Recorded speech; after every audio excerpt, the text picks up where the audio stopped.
429 Thunderjet out of my 68 T-Bird. Yesterday we ripped the engine and transmission out of the 62.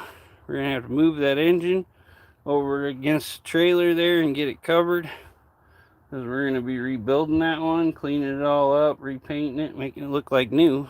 So got to get it out of the way. It's a heavy sucker, so that might be fun. Maybe y'all could watch me try to drag it over there. Good times. But anyway, we're gonna start tearing this down. I'm gonna start by removing the hood. It's gonna be our first thing. Then we're gonna have to strip off all the new electronic ignition stuff. Then I think we'll be fine with the chain going across, that we can leave the distributor in and all that hooked up. So we'll get her all checked out and everything. Make sure. We're gonna probably, we might just cut the lines off the power steering on this one. And we're gonna pull the fan for now. I think this is a lot more compact module than the other one. So one of our first things we'll do is pull the radiator. I'm gonna be using the GoPro to do some shorts or some regular videos while we go. I can't do shorts with the GoPro. I can do shorts with the drone though, so we can hover the drone around and do some work. So let's get to it.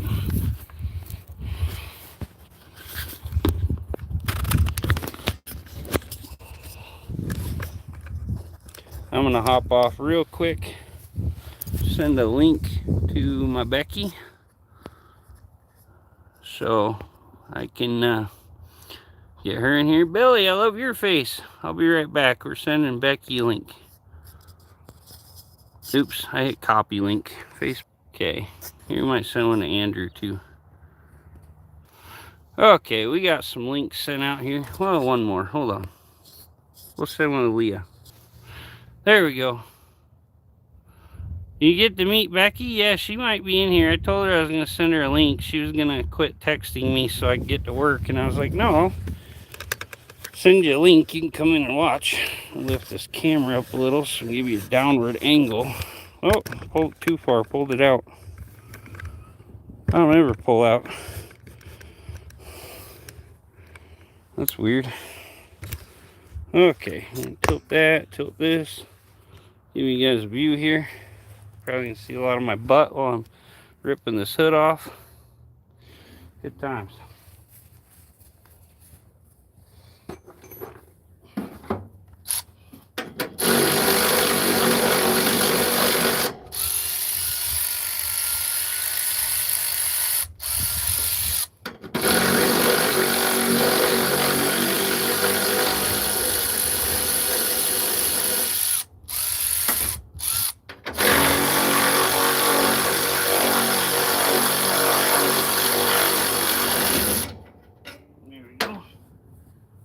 Hold the top when I go ahead and do the last bolt over here so we don't send it through the windshield or break anything. The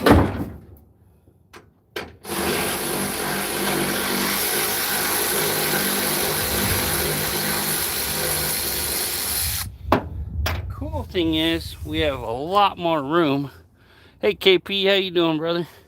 We have a lot more room on this 62. This has all the smog crap in here, everything else. We can not worry about any of that crap on the other one. We got vacuum canisters here. Everything in this car ran on vacuum. That one's all cables. So we can close off all that vacuum too. Block off all the vacuum stuff that went in there. Put plugs in the intake, whatever we got to do. And we can get rid of all that so we have room. Matthew, how you doing? Everybody, if you could, please subscribe. Trying to get the channel going good again.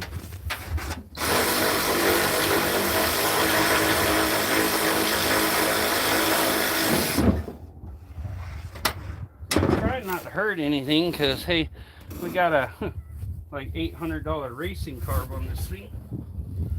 Just the carb alone. Hell, just my air cleaner's like $200.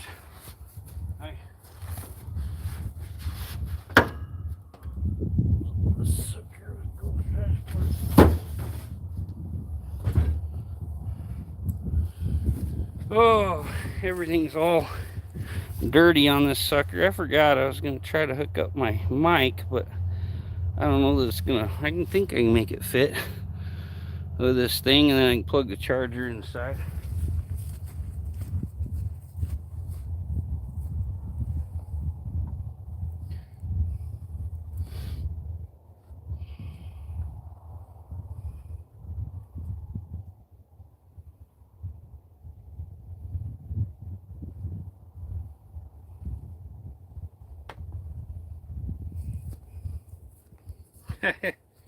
That tractor paint I used on that hood came off, made my fingers green. Well, I take this off, see if this will work. I already started. Now getting your car ready, that's right. Show you all the magic it takes to do all this stuff. Here's my mic deal. This is like a $200, $150, $200 mic setup. I'm gonna unhook this power cable. While I'm unhooking here, I'll show you. I have my solar generator set up. It's a Blue Eddy. I have an app. You can get on the Blue Eddy app, you connect it, and when you're charging it with the solar panel or in your car, has a lighter plug that'll charge it. It shows you how much money you saved on your power bill by using it. Oh, let's see which side of this. My mic deal has, I'll show you, has a deal on the side to plug your USB-C in to charge your phones. Yeah, thanks. It's a Hollyland. I know when Leah, she was pretty excited. She wanted one. There we go. I'll move this a little to the side. Get more grab there. I'll go over here for a minute, see if you guys can hear me right. I don't know if it's all connected automatically on. Yeah, it just has a mic deal. It don't have a setup. This should automatically connect. Let's see. Can you guys hear me while I'm over here? Let me know.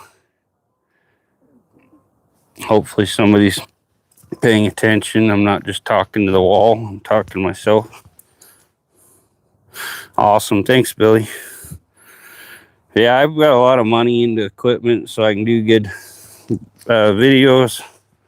So I got a whole case of just attachments and stuff. I got my GoPros for doing stuff. That's what I'm going to use for doing regular videos today. I have the GoPro. Which one is this? I think it's the Hero 12. Yeah, Hero 12 Black. These things are like $300, but when you're doing action videos, I have the media kit mod for this. Hey, Orange. That's another probably $100. You can hook a light on this, whatever. I have lights. I have all the stuff. But as I make money on the channel, I put some of it back into the channel to do stuff like right here. I hook this light on here. This was pretty cheap on Amazon, but you turn this on. You can set all the color, temperature. It has a whole digital readout on here. It tells you the battery level. It's rechargeable. You can change all the different light effects. Make it brighter. Change the color. There you go. You can do all the different effects and stuff with it. Has all of it. But see, we just keep buying stuff to improve the channel, make better content, which also comes back to you in money, because make more money when your channel's making money. With your good equipment, more people watch your videos. So I bought the mics. I had kind of audio issues, and people don't want to watch a video when they can't hear you. So I'm going to do some filming with this GoPro as we go, so I can put together some videos to put on my channel. You got to rip this out of the media case, put a battery in it.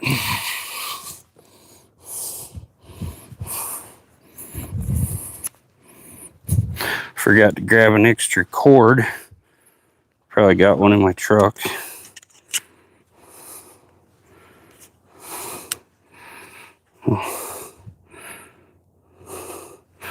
Yeah, that battery's dead.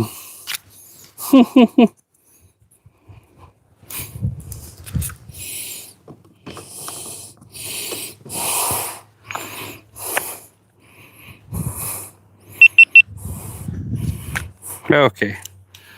This battery's at 70%. Should do us for today.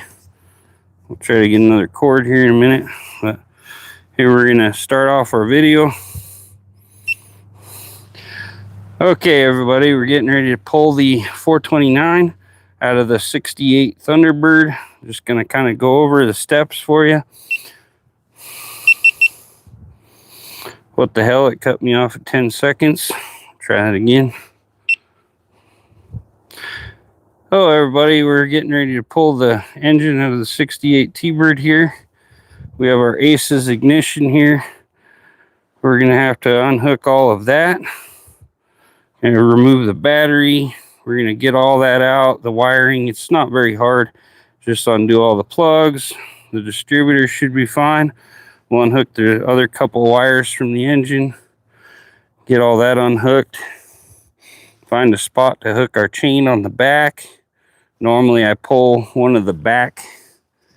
Usually not on this one. On most of them, there's a longer bolt on the back of the intake. We hook or shorter bolt. You put one of the longer bolts in the hole. We're gonna hook on the head here. We'll see if we got one in the back over there.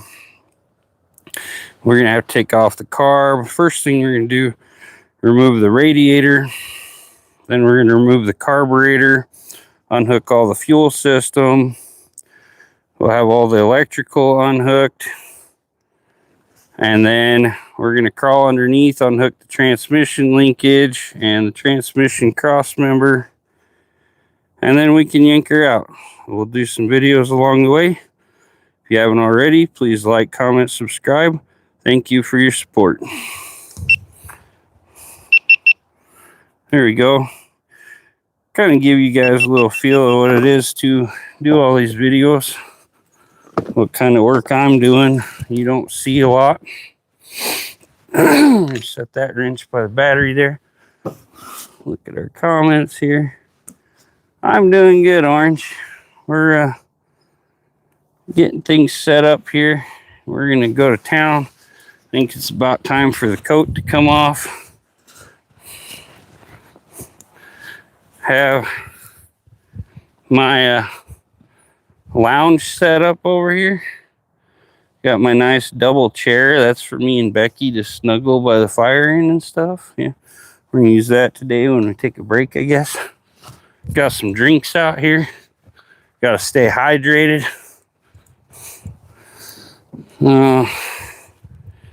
Yesterday we got the 62 all torn down.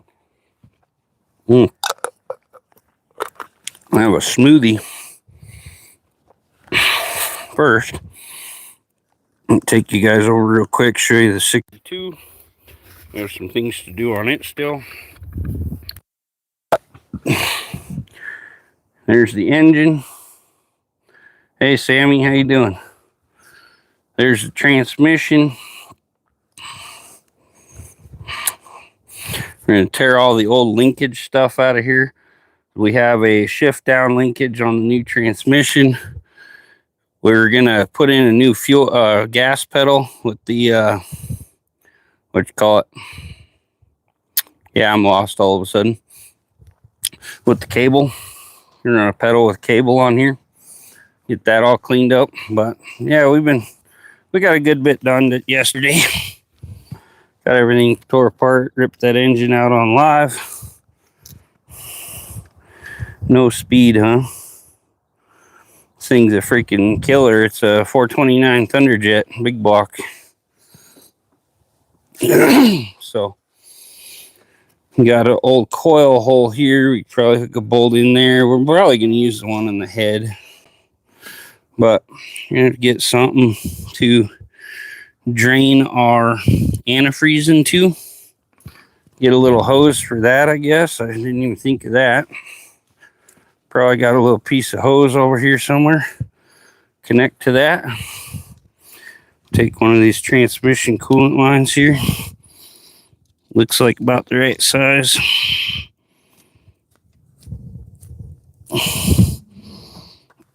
Okay. You can cram that on the little thing. Cram this on the nipple, and when you run it down, I got a bunch of empty antifreeze containers. We fill up with antifreeze. This mic has a long distance, so we're good here.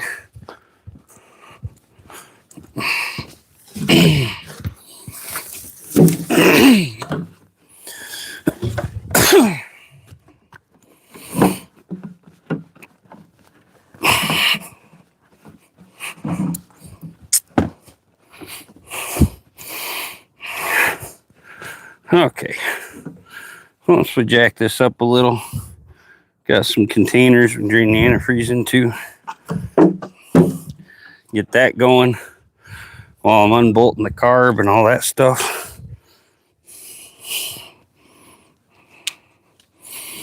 So let's get to it, guys. Say anybody's coming in here new, please subscribe to the channel. It really helps me out.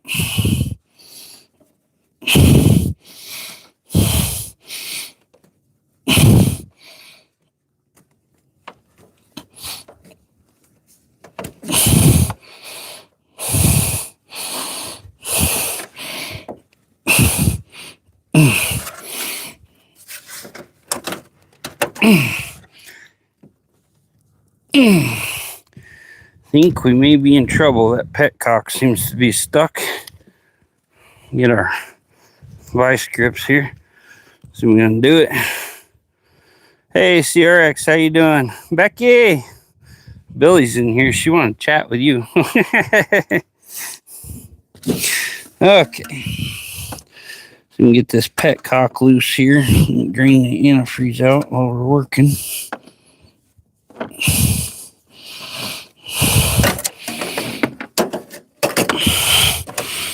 We got some jugs to catch it all.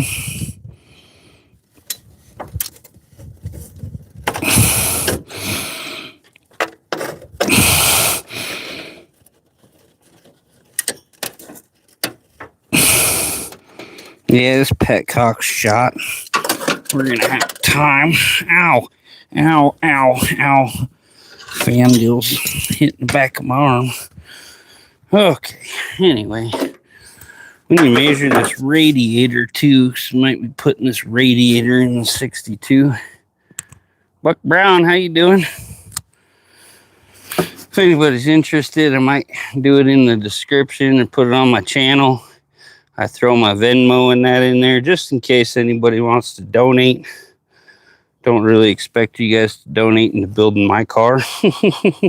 Anyway, like I say, if somebody wants to pitch in, feels like they really need to do that, then we'll have a way.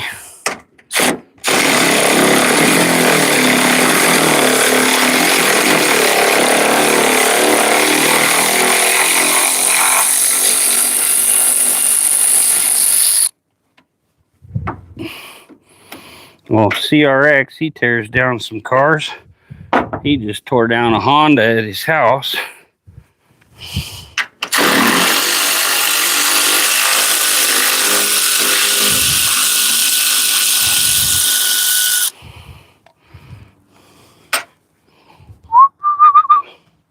If you do get any of this antifreeze on the ground, make sure you cover it up, because if you have animals, they'll eat the antifreeze because it's really sweet and it'll kill them dead.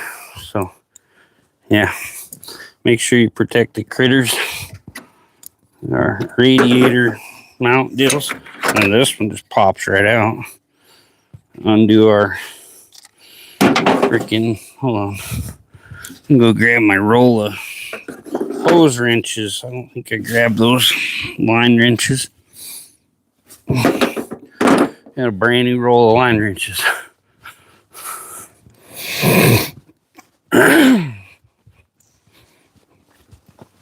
I'll get some stuff out of my truck here.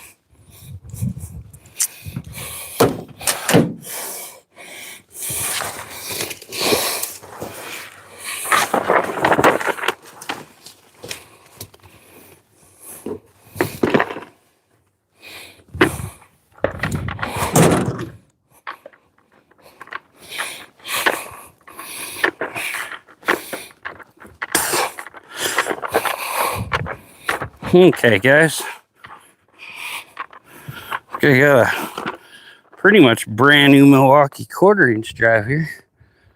Yeah, like I say, animals love it.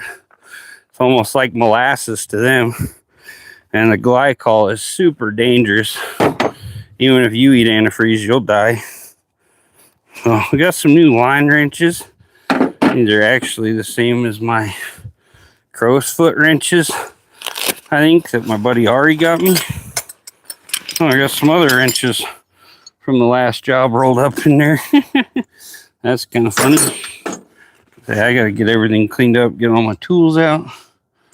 We got this nice wrench set. They're double-ended, so each one has 2 sizes. Try a 5/8 here, it looks like. Or 11/16, which are both on the same one. Yeah, it's 5/8. We need the smaller one to go in between if we can get it on there. Might just use vice grips. I don't think we can get it in the hole back here. Gotta hold the deal on the radiator because it's trying to leak. Hey, Princess, how you doing? Love you.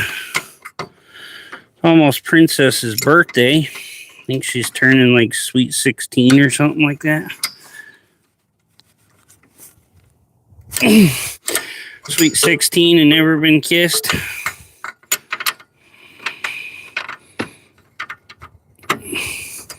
You look at her, you know she's innocent. Okay. Bottom one almost looks like somebody threaded it on sideways. Might need new fitting.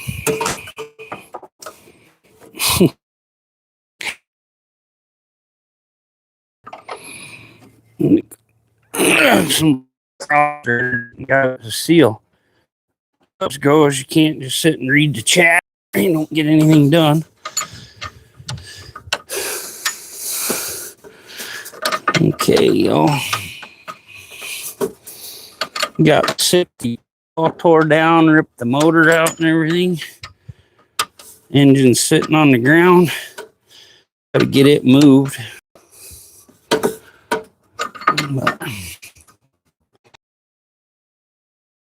Transmission at the same time together. Sometimes that's easier to do. But yeah, we may have to get some new ends put on here. Because looks like they cross-threaded this maybe. We'll see. It might be a little bent or something. Never know. Whatever they did, it's sealed. Yeah, looks all right. Looks like it may just be a little minute. Okay. Anyway. But yeah, as you can see, here's our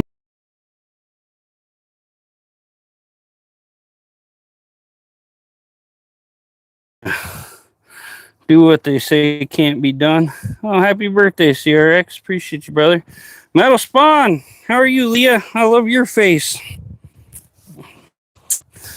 This one has cruise control setup in it, which my favorite part is the retard.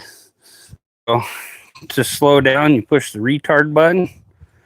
Told my buddy we should hook nitrous up to it and use the retard on the steering wheel so it goes fast. Anyway, these little drinks, I love these things. Boba Bam. They got chunks of coconut in them. Mango flavor. Got peach ones too. Our discount store has this $5 for a case of 8 or 10.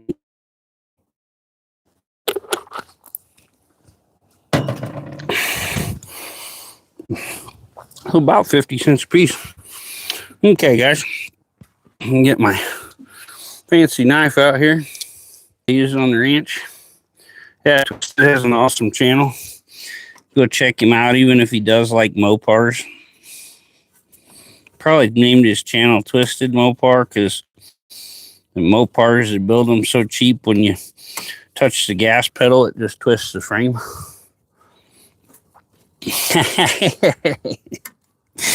Pulling your leg, brother.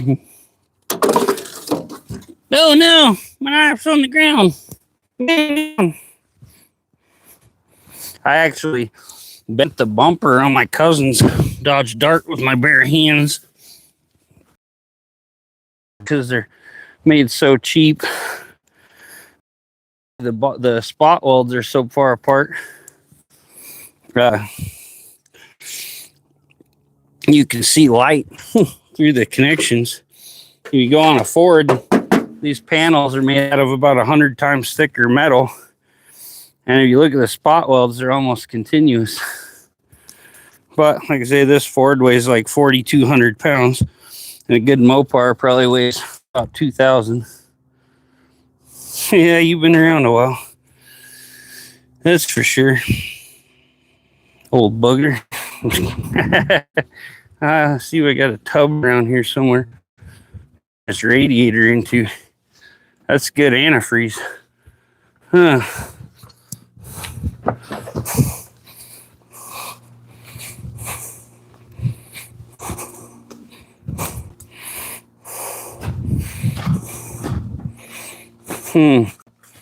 Don't know. Don't know what we're gonna do here, guys.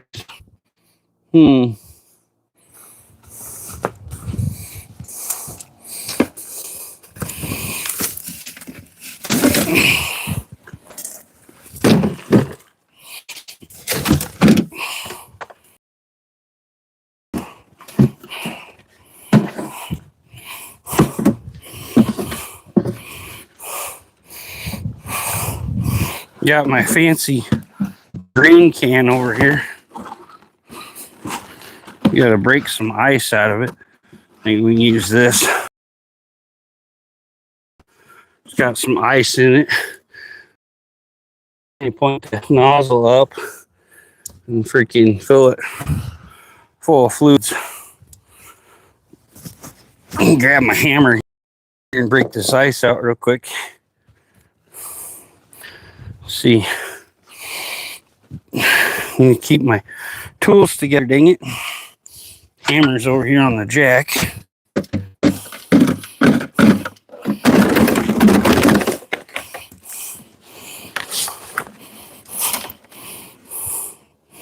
Okay, now we're at least not putting it on the ground.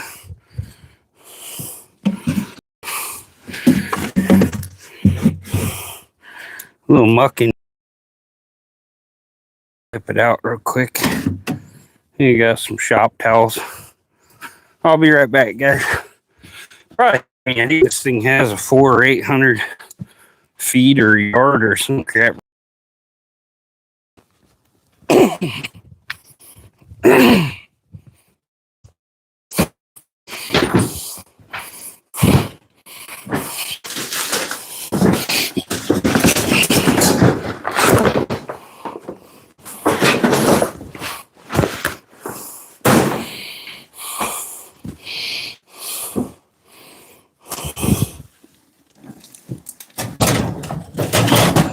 Where my box of shop towels went. What the hell? Well, we'll get a rag. A rag here.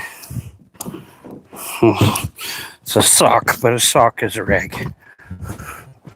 Trying to get all the muck out of this container. Hoping this stays off. My dang Wi-Fi kicks back on its own, and I hate it. I think my old phone did it too. Like, wants your Wi-Fi to be on all the time.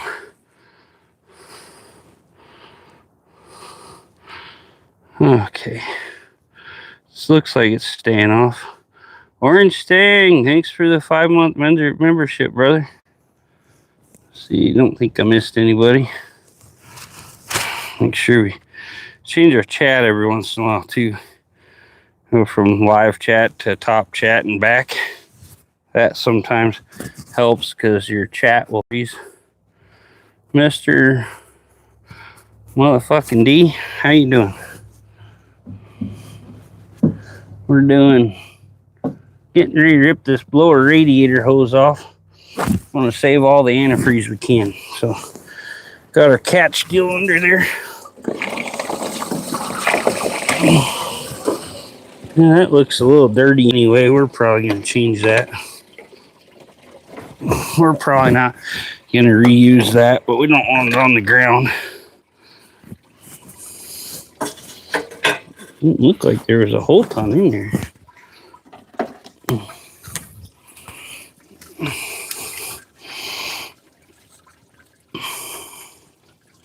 Hopefully these hoses and everything will line up when we get done.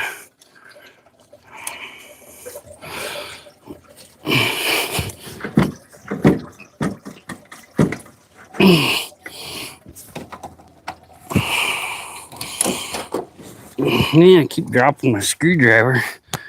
We're gonna have some problems.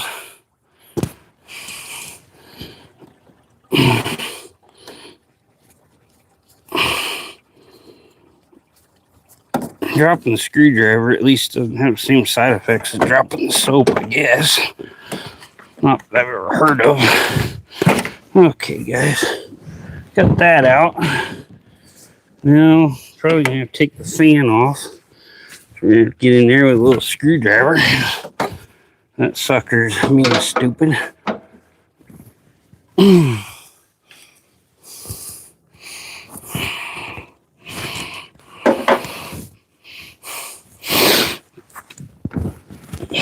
Okay, this fan is, it really should be changed out. It has a taste for blood. You guys probably, some of you seen it. I freaking lacerated my whole arm open like an inch with that thing. I was trying to troubleshoot my spark and I freaking got that radiator fan and it tore me a new one. Okay, I'm gonna take these 4 bolts out here. I think we're gonna be changing this up anyway. I think we may actually have a shorter distance to the radiator with this freaking motor than we did with the other one, or longer distance. The other one only had maybe an inch spacer. Get real quick, I'm gonna grab a tape measure, get a measurement here, make sure I didn't lose my mic.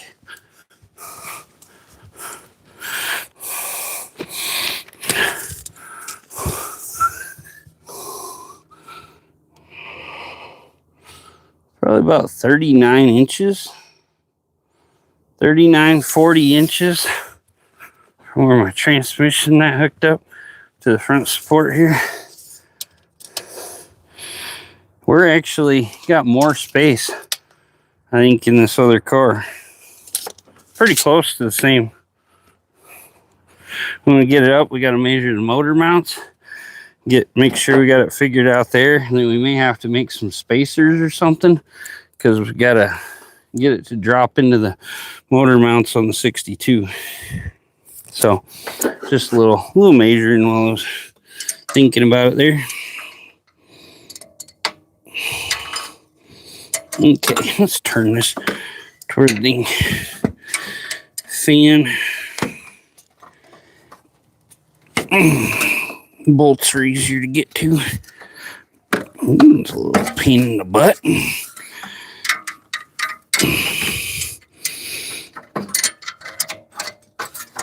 Yeah, I'm putting the antifreeze in here. That antifreeze is nasty.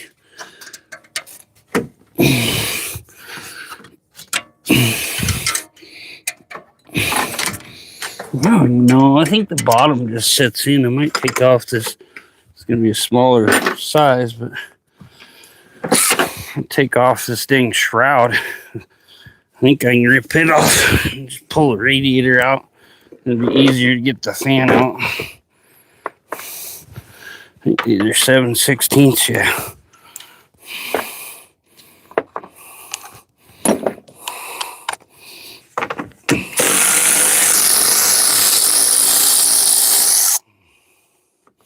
One second, I'm going to throw a post out on my Facebook.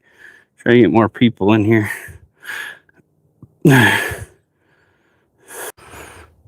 There we go. Sorry, guys. Chevy 5-speed, how you doing? I have a Chevy 5-speed in a like 62 Ford van with a big block Chevy.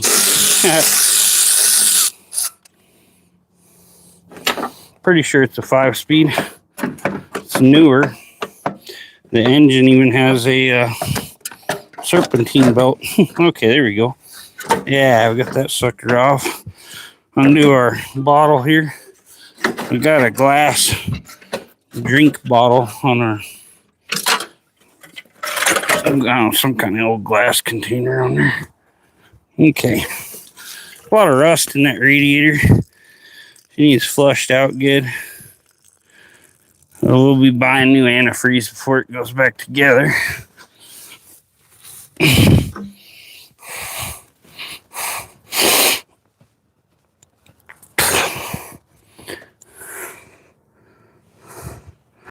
Okay. So we got our antifreeze drain there. Should be able to let the car back down now. Get our broken shroud out of there. The whole top's gone. That's how I cut my arm open. Leaned over and dang fan caught me. We'll drop this back down. Make sure we're in a decent spot. Looks like, oh crap. I didn't pull the antifreeze out first. That's funny.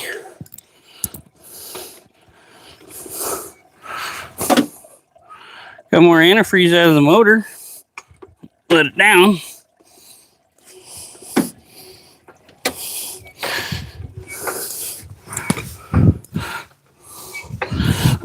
Okay, now we're good.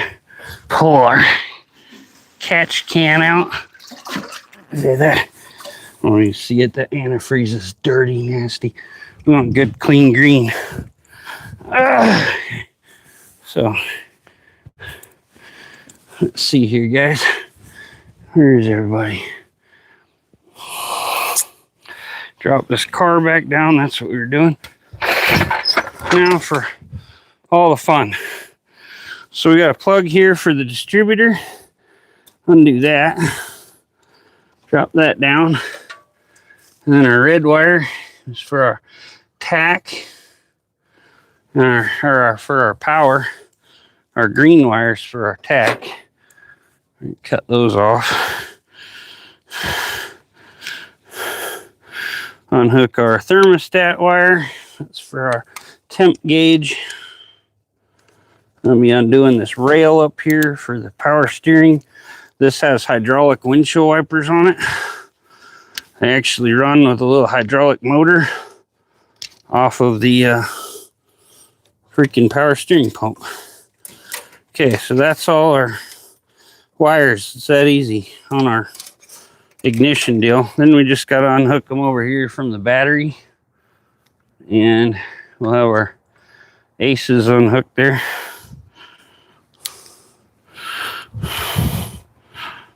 Move this, get to this.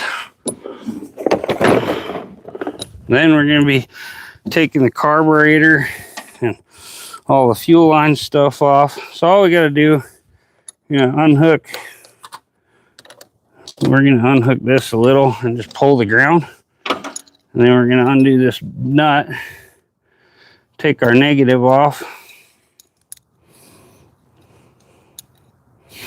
The only thing, I'm going to switch these out before we put it back together. Aces gives you these ridiculously huge freaking loop deals on here to hook to your battery. I'm not the most sold on it yet. This is my third ECU. The first one I got was bad. Let's see what we got in here. Irma, how you doing? That's awesome. Yeah, we're just getting this 429 Thunderjet out and putting it in my 62 T-Bird over here. Ripped the engine. Trans is over here to the side.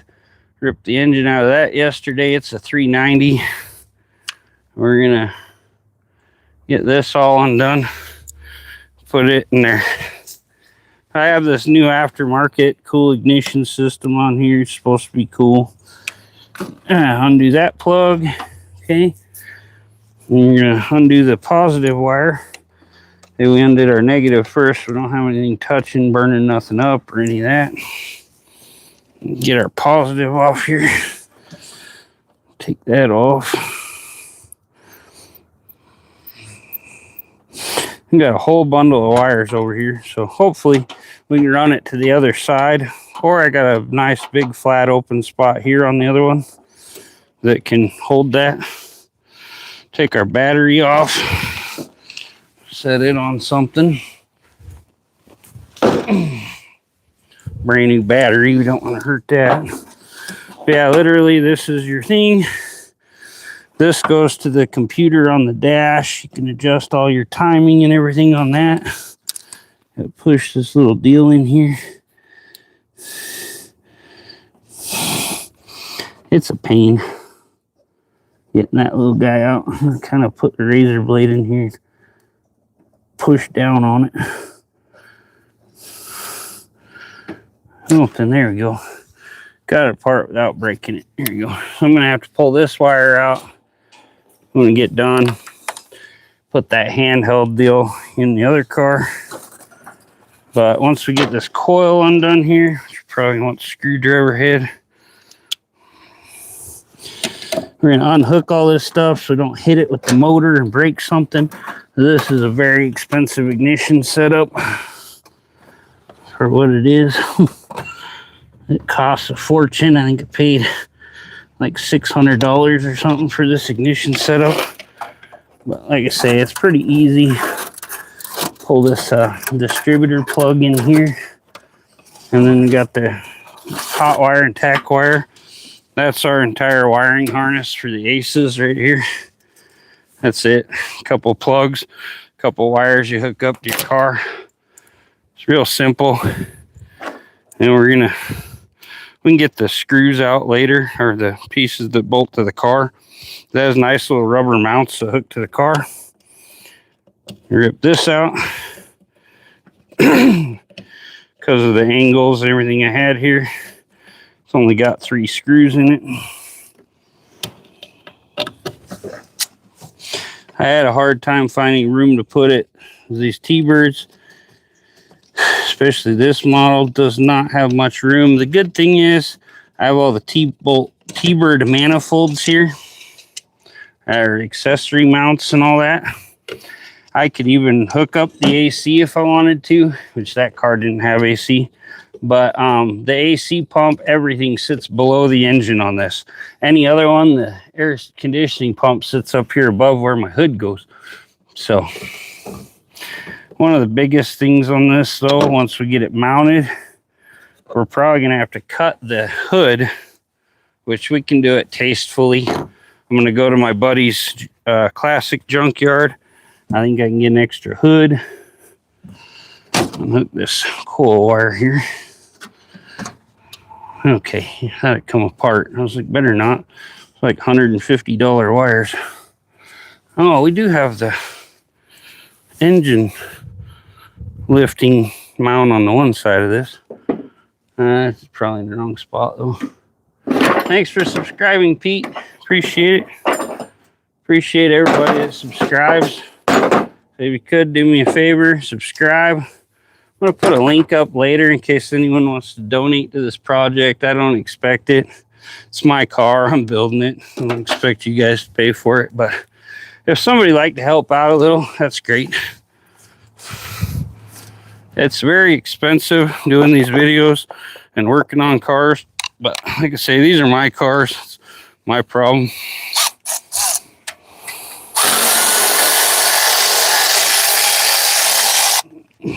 But I do really appreciate anyone that supports me and even just subscribing. Great. Probably not going to be able to do it this month like I wanted to. My budget's been kind of messed up and really tight. I had to help out my daughter. I always help her out with stuff, get her whatever she needs. There's a vacuum end deal under a T and a vacuum, solid vacuum hose under my radiator. Wonder where that went to. Probably something somebody took out a long time ago. Bypassed and never took the thing out. Dropped it and didn't care. This electric ratchet really helps me out with all my chain problems and stuff. I don't have to sit here and fight every bolt out. I can just zip it out. Impact. So there's that. Set it over here in the part pile. Then we can use all the parts from the two to make it all good and run. So yeah. That's awesome. Appreciate it, Irma. But yeah, I do these videos to make a little money, and I meet all you guys. So that's awesome. Let's see. I'm gonna unhook the alternator before I pull the engine, because I need to figure out how to rewire the alternator into my new car, other car, whatever. So missing a 5/8 socket. I'll have to find that when I get done. It's around my other car there somewhere. My cousin just sent me a reel. Like, come on. Told him I was working. Send him a link. We're going to unhook the power steering pump here. This one I should have put a nut or something in between here, because it's got a space.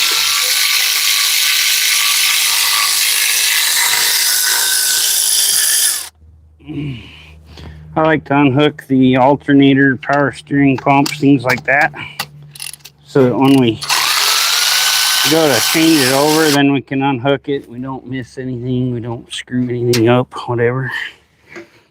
Okay. That's not moving. What the hell's holding it in there still? Probably just stuck on the thing. Needs a little jiggle, wiggle, wiggle. Jiggle, jiggle. Little wiggle, wiggle, wiggle. Jiggle, jiggle. Here you go. Wiggle and jiggle it off. Get this back a little. I think it's loose enough now. We pull the belt off. Should have had some tape out here so I could write like PS on that for power steering. Keep things straight. It's a long-winded freaking deal on that. Okay. Now I need to undo this other one. Across the top and take it off. This has hydraulic windshield wipers. Has two lines, one that goes in, one that goes out. And it uses the hydraulic pressure from the return on your power steering. So that when you turn a switch on in the instrument cluster, it engages a little hydraulic motor and runs the windshield wipers. It is short on that. They got a lot of views. A lot of people don't know about all that. A lot of this stuff I work on is kind of so old, nobody knows what they're doing. I've learned a whole lot working on the old cars. I even worked for an old guy before he passed away in town here. He had like a 1916 or 18, something like that, Cadillac. I helped him do some modifying on that. They made it electric start and the whole nine. All fully modified. There we go. He did not want to give up. Okay. You're going to have to undo the bolts to hold that hose on here. So we're not even going to need this on the new car. I want to keep this all complete in case I decide to rebuild this one later. Because I may rebuild that 390 and put it back in there. Who knows? I may rebuild the 390 with the C6 and put it in here. Never know. Till it comes time when they go, hey, I want a project. Let's do this.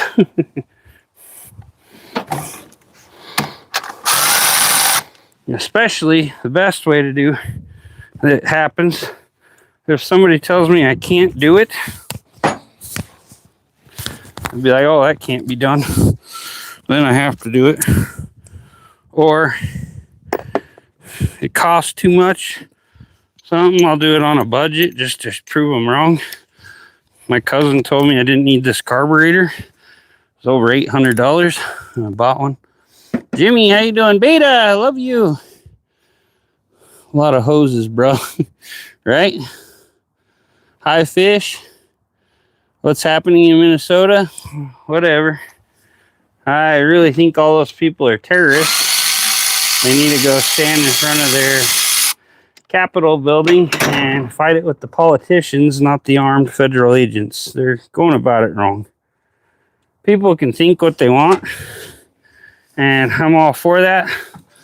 I served in the military so that people could have freedom, but yeah, problem is the same person that's trying to protect a illegal immigrant that's a child molester / murderer / who knows what, probably commented on an American on their wall that got convicted that they should just be put to death or something, you know. That's not really right. But they are taking people.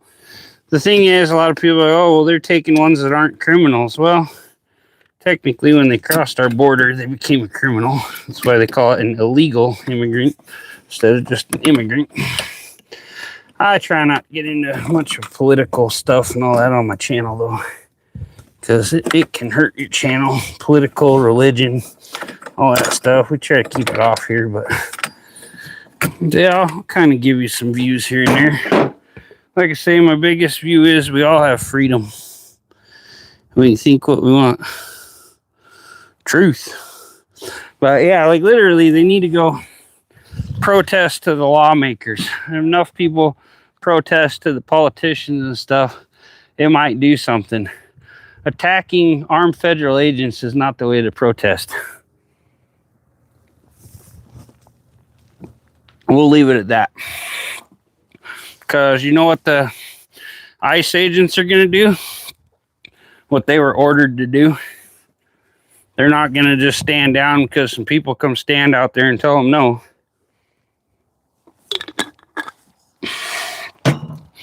But if you go get with the politicians and get them to block it or whatever, that's your right, you know. You have the right to give your concern, whatever.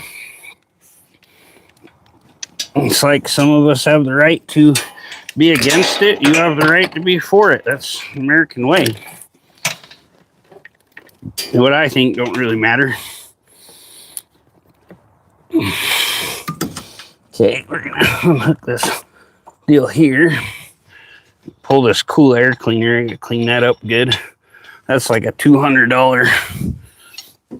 Edelbrock air cleaner with the cleanable filter on it.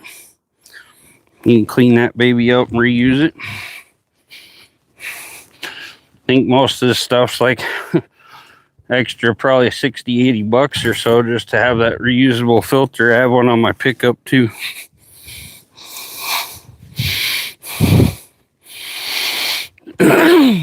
But yeah, I just try to not bother people. I don't want to interfere with people.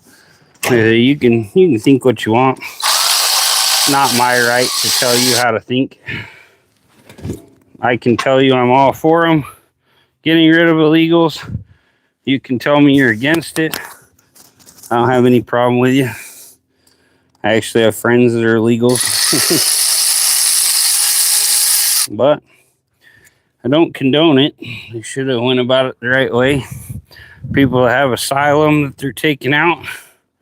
Like, oh, but they were here for asylum. They have an asylum case ongoing.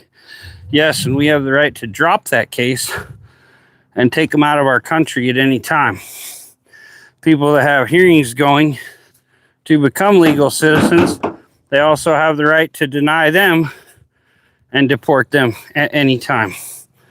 When you cross the border illegally, it is a crime. And what they do is deport you for it. Right? Clean your own backyard. I think we really need to take care of things here first, though. Like, people are always talking about food, medical, everything for other countries. We got kids starving to death here. And the kids are the ones I'm worried about. Grown-ups, they should be able to figure out their own way.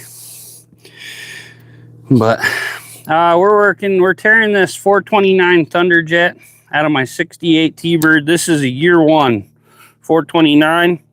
Got the new Edelbrock VRS 4150 on there. You can take a built Holly off, drop that on, add about 50 horsepower, I swear. It's night and day difference. That's my 62. We pulled that 390 yesterday, C6 transmission, and we're gonna put this 429 with a C6 back in there. Gonna be a lot of stuff. There's a lot of forums and stuff tell you this can't be done. The 6.2, I paid $800 for both of these actually each. I got this one $800. Start panning like a dog. Yeah, sometimes I get to breathing heavy because I'm working my butt off. But yeah, here's a better view. This is the 62. Way nicer car. Doesn't have all the crazy body damage and missing parts the other one does. But yeah, I've been over working on all this. Yeah, I'm overweight and all that stuff. But yeah, I got smashed in on the side. It's actually pretty clean now. I even got the lines pretty straight. This was where I was kind of practicing working on body work. I didn't get it all coated and crap. Military in the United States illegally, intent to stay. Yeah, pretty much. And then this is all crumbled here. This whole side's knocked in. That's where a horse, I got a buddy that's a professional body guy. He's retired now. He did a lot of stuff. He said this is from sitting out in the pasture and a horse gnawing at this. And most people wouldn't know that, but that's how it gets like that. This trunk is actually pushed up from something hitting it. So we're just gonna miss a bunch of interior stuff.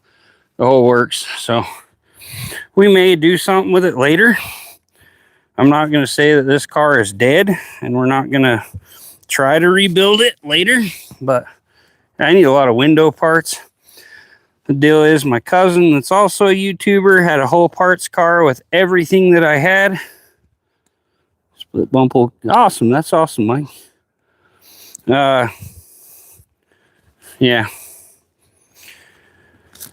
But like I say, I paid $800 a piece for these cars. The 6.2 is actually my dream car.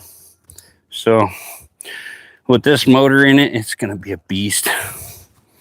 Even has a lower rear end in that one. I'm going to have to find an Allen wrench here in a minute. I'll go grab my Allen set. I got to take that coil off before I get too far so I don't smash it. Start moving motor around. This carb, if you guys are on a carb, you will not beat this Edelbrock VRS 4150. This is the carb. Carb is a boss. This is like the hardest freaking bolt ever to get into. I got it. Or nut. Got that sucker. What we may be doing, I think this carb is going to be too tall. That's the only thing I can tell you. This carb is longer than your Holly. The internals are completely different than a Holly. You will add so much power by upgrading to this carb. And I do some videos and post links. My friend Riley's Rebuilds. You can find her on Facebook, YouTube, whatever. She's a young girl. She's like 20 now. She went viral rebuilding Edelbrocks. She has her own store site where you can buy your carburetors, and she usually gets you a better deal, especially if you want a rebuilt one. If you don't mind if it's a rebuilt carb. She's an official Edelbrock rebuilder. What the hell, man? These freaking hose don't want to move off that. Must be good fitting. And she rebuilds carbs and sells them for at least $100, $200 cheaper. So, 71 Chevy Cheyenne body. Not sure. I'm in Idaho, so I do have a buddy here. He's 86, owns a classic junkyard. He's got a lot of stuff. Yeah, this right here is like the monster carb. Guess which side I hook up to, manifold or whatever for my vacuum? Neither, because this is a mechanical distributor. Anyway, there's my setup there. I need to put a fuel pressure regulator on it though. Sometimes I think it gets too much pressure. little bit, and they can be real sensitive to that. But so you see, this carb is tall and long. These bowls are bigger. It has baffles in them. They fixed all the Holley problems with them. But I swear by this carburetor. Let's see. I'm going to set it somewhere out of the way here. Got to be careful with it. It's my baby. I paid like $820 for that sucker. Okay. We're getting close to having everything done on top here. So, got some gas on my hands, but that's all right. It'll dry up quick. Just dry my skin out with it. I'm going to grab a Allen wrench to undo that freaking thing. This coil.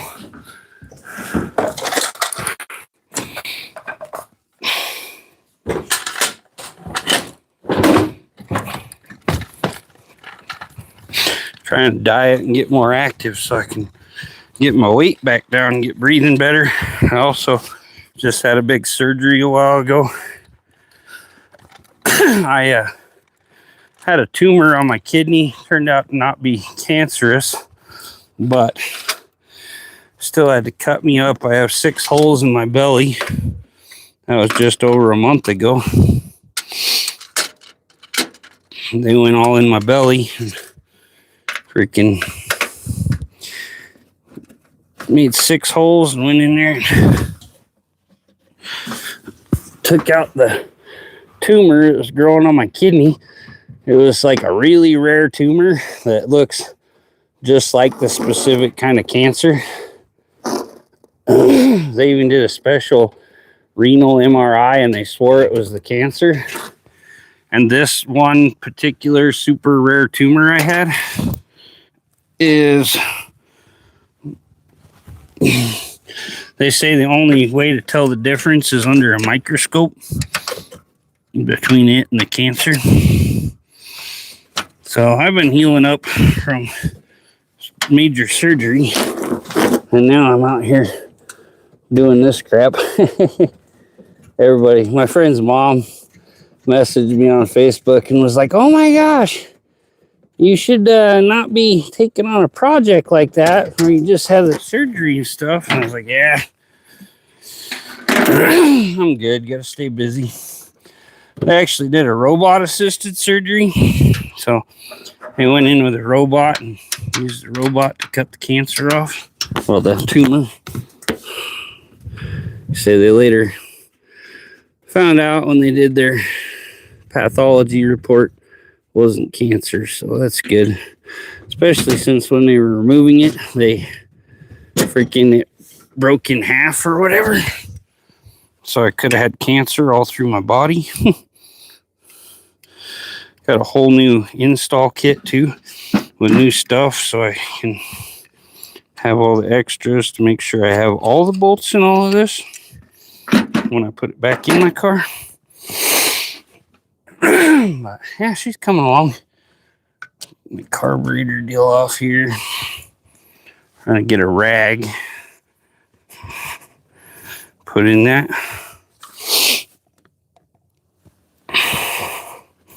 Have to take that carb into the shop and get done for the night. Unless we have it all installed again. Could be. It could happen. Okay. Let's see here. We got to do some measuring when I get this out. We still got to unhook the motor mounts, unhook the alternator, unhook the trans cross member, and unhook the drive line. And we'll rip her out.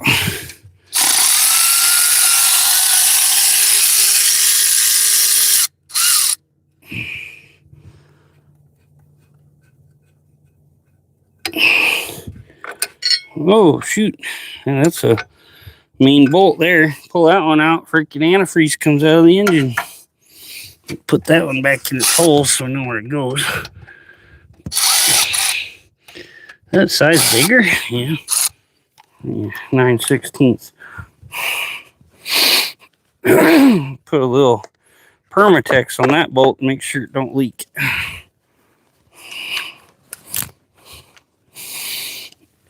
Okay,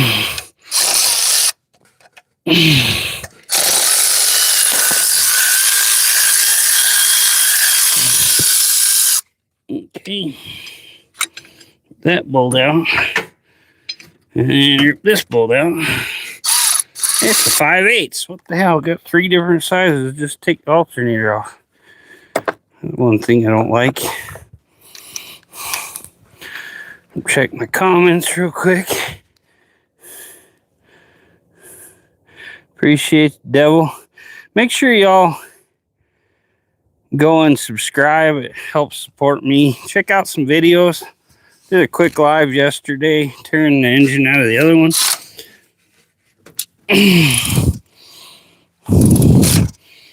Okay, put this deal there.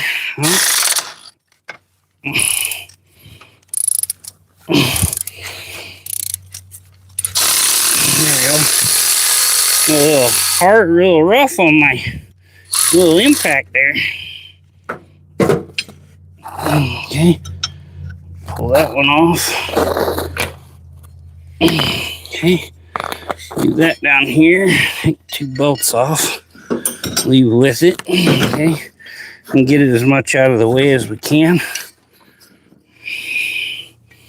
so we're not interfering with our thing here. Okay, and put the 1 bolt back in the hole.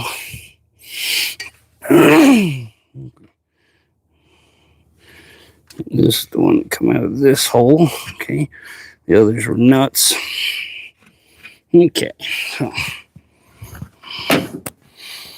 hope you all are having a great weekend. Like I said, this is kind of how I like to spend my time.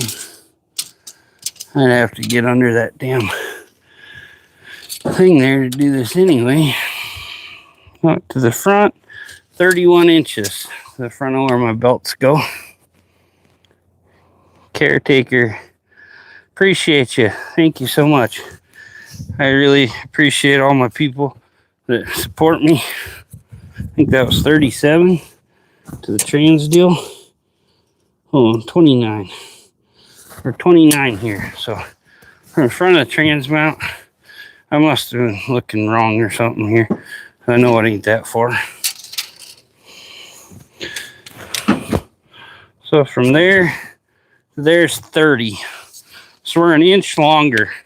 This is supposed to be, from what I read in the book, 2 inches longer block and 1 inch taller. So what we're going to do, if it's too big, we're going to modify the hood, and we'll probably get one of those bug catchers with the little butterflies that open and have it sticking out the hood of the 62. Space it out to where it looks good. Oh, thank you. Yeah, I try not to overdo it. I even got a little chair set up over here in case I want to chill and talk for a little bit, you know, take a little break. But yeah, I do everything outside. Should be freaking almost below 0 right now, and should have a ton of snow, but as you can see, we don't.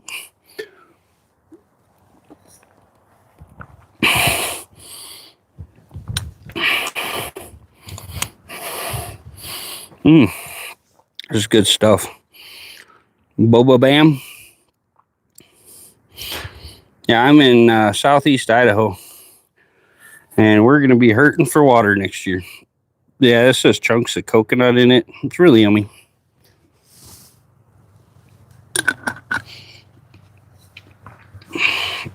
It's a non-dairy yogurt smoothie.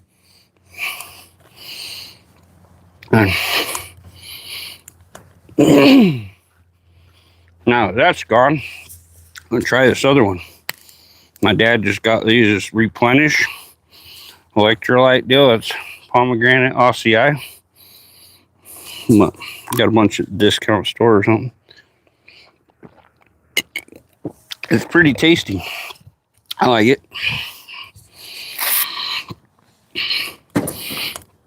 Okay.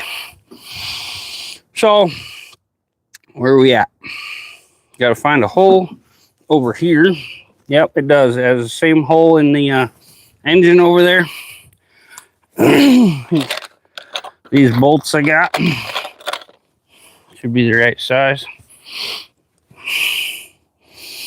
These are the smaller ones. Yep, these are right. So we're good. We got our stuff set up to remove the engine. That's what we needed.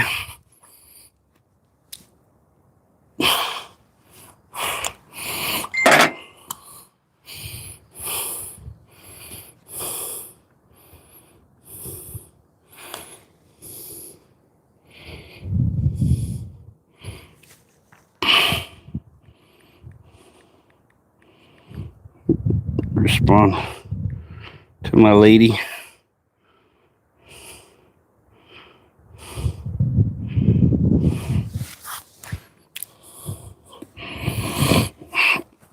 I'm going to take my mic deal off. Hopefully I remember to put it back on. Hang it on my phone. And maybe I'll look. I have to run. Grab a bigger chain. This one might not.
Okay.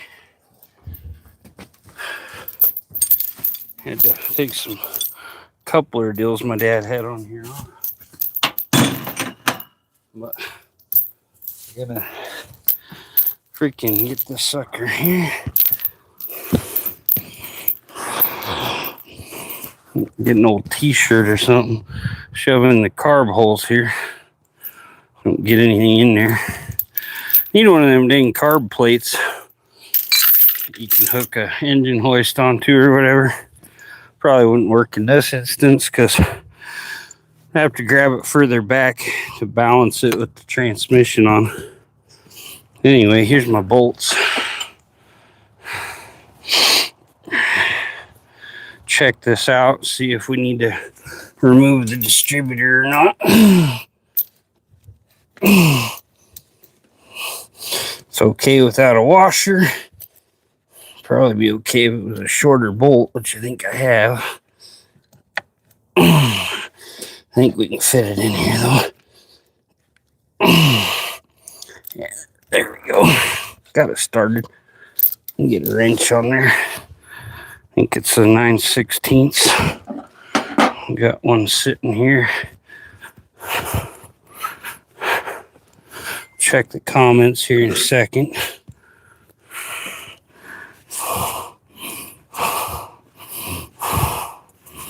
Got antifreeze all on this wrench, but luckily I had a shop wipe there to clean it all up. Okay. Wacko, Washington. Yeah, pretty much.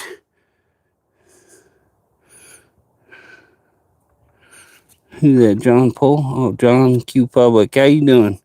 Yeah, we'll be back to work in a second.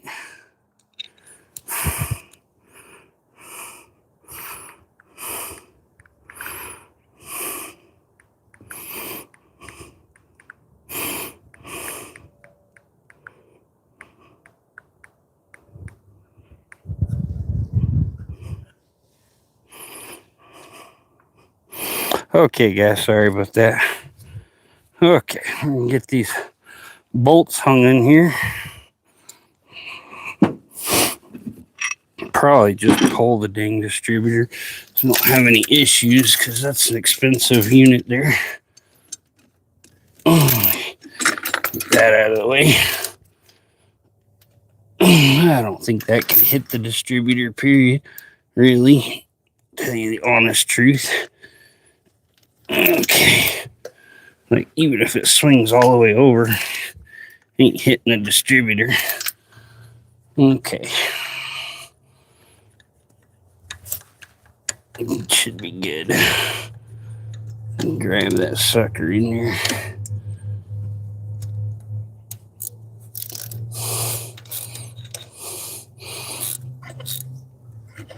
Okay, freaking screw a back one in here.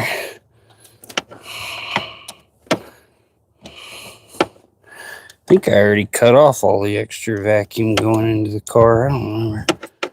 No, I do have a vacuum deal right there. Both of those, no. Okay, yeah. We'll see. I don't remember. I don't think I have a power brake deal on my own. I'll probably just take this one off, put a vacuum cap on that, and still use the other for power brakes.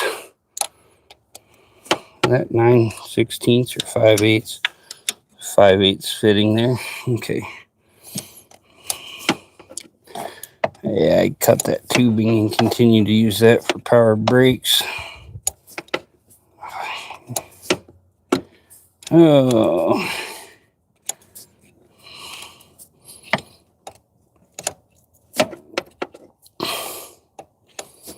We're almost down to just unhooking everything underneath.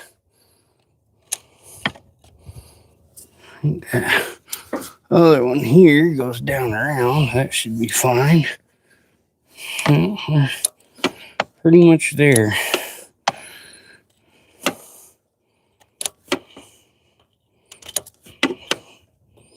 This has been quite the project, this old car here.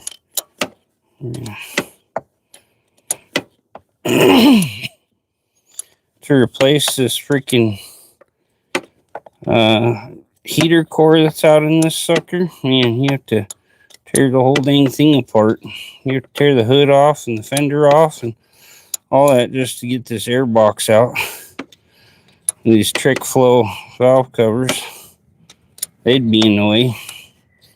I'm gonna get this in there a good ways because we're gonna have some weight on this baby. The trans is about 200 pounds. The engine's, I think, about 640, 700, something like that, with fluids in it. Hey, Renegade, how you doing? Are you pulling the motor and tranny? Yes, we pulled the engine and tranny out of the 62 yesterday.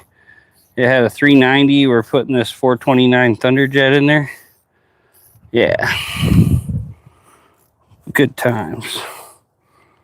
Bigger and better. I don't have the money to rebuild the motor, so we're just swapping with what I got.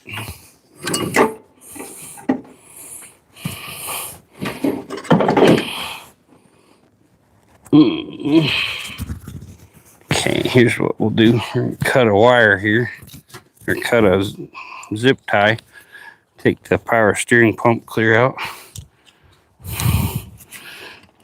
Been a while since people seen me do much but farm work.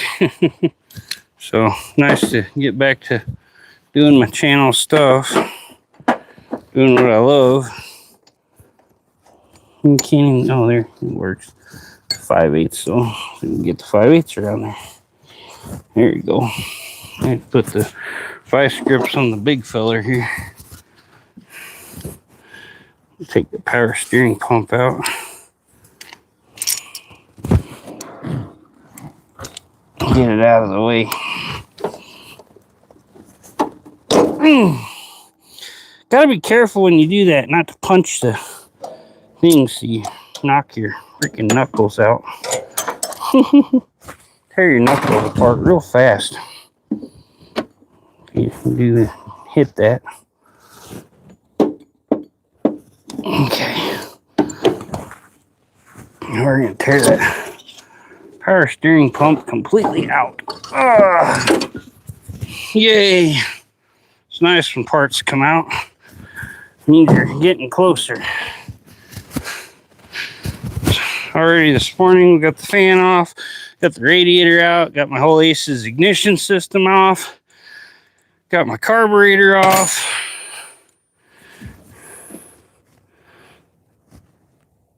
I'll take all these carb studs out so they don't get bent and hit with the chain or something.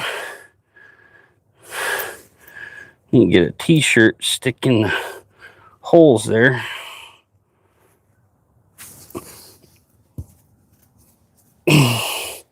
Okay, we need this 5/8 to take the brake hose off the fitting here.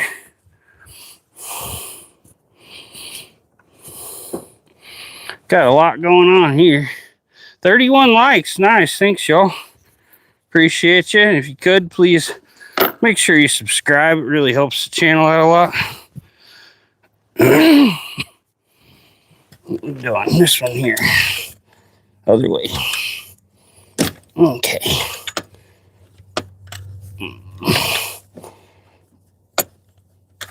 My boss is getting ready to go to a horse race. So they're leaving town tomorrow. That means I get to go hang out with my girlfriend a bunch more. Probably get my buddy to do some chores. Got a freaking vacuum line off right here. Who knows what else is broken. Probably been leaking vacuum all out of this engine. Run good though. She runs like brand new. Goes like a raped ape. Okay, now gotta pull the transmission cross member. Maybe unhook the what microphone are you using? This is the Hollyland. Let me show you thing here. Yeah, here's a little case. Comes with all the accessories. I got this little necklace with a magnet on it. I actually stick to my overall deal there. I like the little magnetic necklace. Has lapel clips. Has the little fuzzy deals. It's pretty cheap on Amazon. I think it was 100, 150, something like that. Better than a lot of them. The Rhodes and all that. It's got the little box in here. It charges up. Hooks to your phone. It comes with the cable for that. If you have the old headphone jack. Hooks to cameras, phones, whatever. And then these two are Bluetooth. And I have a little Bluetooth deal that plugs into my USB-C on my phone. So, pretty good setup. When I record videos, I have my sound on like -12, so you don't hear me breathing so hard and stuff. Because I get into it. I got my GoPros. I can actually, I have a deal on my GoPro. It's in here. Do a quick YouTube video. Turn this on. I got the Hero 12. I think's what it is. Yeah, Hero 12 Black. We're doing some progress videos, so I can put a video together on this. Like I say, you guys that come in live get to see it all.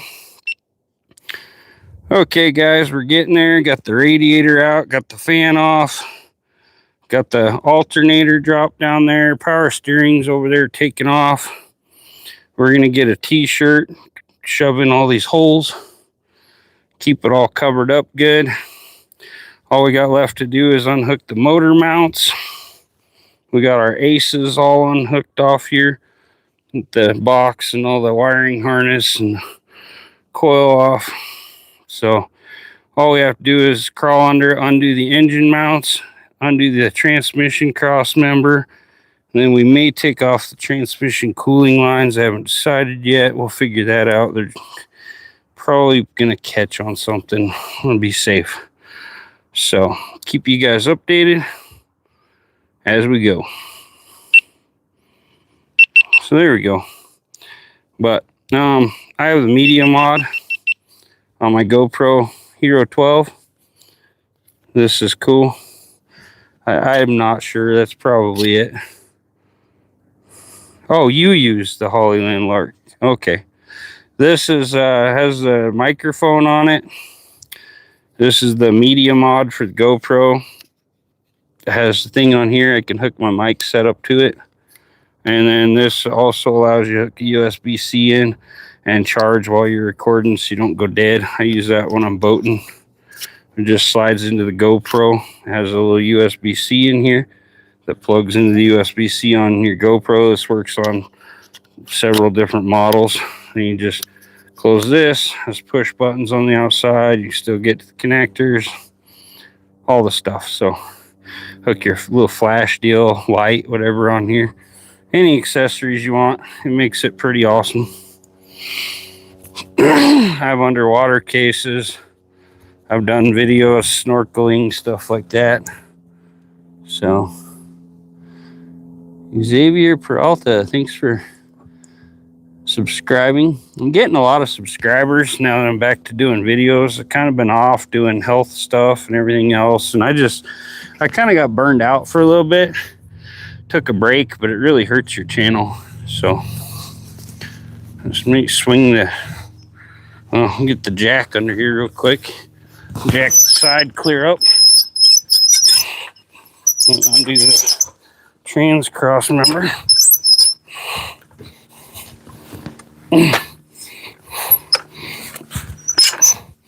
Also, I showed it earlier. I think my phone was at 38% when we started. Now it's at 96 because I got my Blue Eddy generator out here and my solar panel. I tell you, I think my solar panel was at 64 or 65 when I started my generator. So it's at 67, so it's charged at least 2 or 3% while we've been working, and it almost completely charged my phone.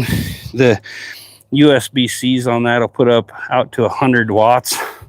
It's smart though, it picks what your phone needs and adjusts it accordingly. I paid like $500 for that because I got the panel free to do a video on, and I was trying to figure out how to hook it up and do a good video, and I was like, you know what, I'm just gonna spend like $450, get this Blue Eddy solar generator, hook my panel up, do a video.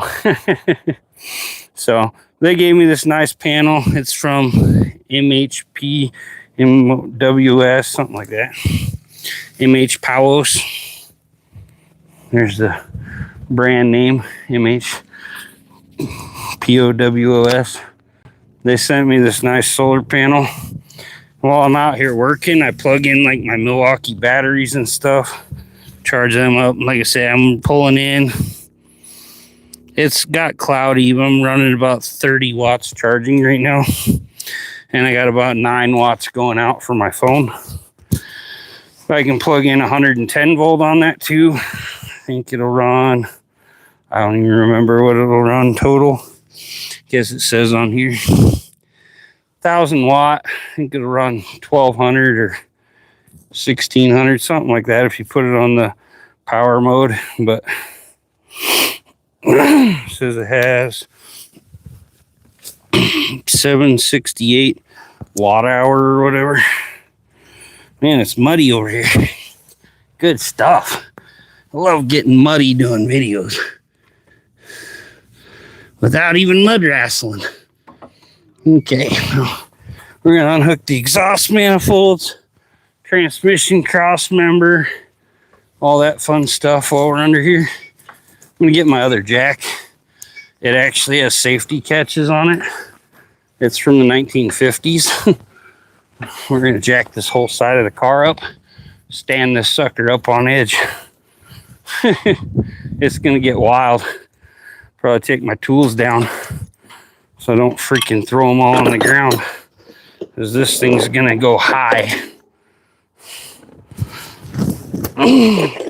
Bought this old jack for like 50, 100 bucks, something like that, off Craigslist.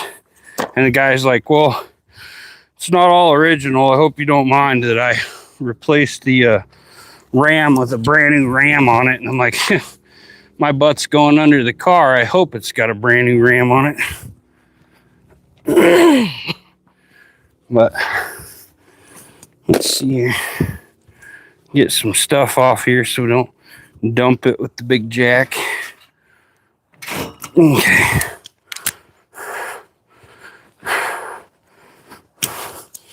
I had to haul my toolbox over here.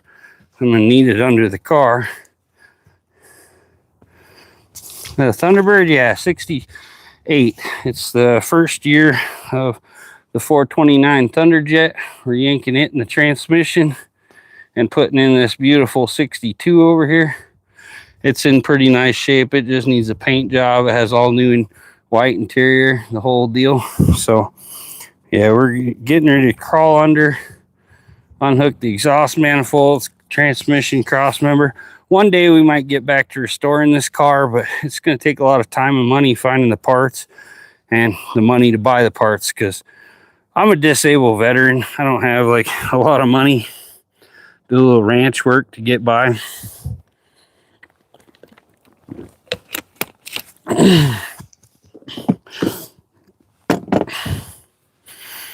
Okay, time to yank the big jack over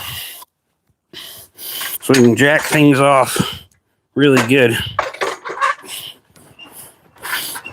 You can see, I don't even really use a jack stand with this one, because one, it lifts too high, and two, it's freaking got safeties on it. I've put this whole car down on these little safety latches. It don't go nowhere.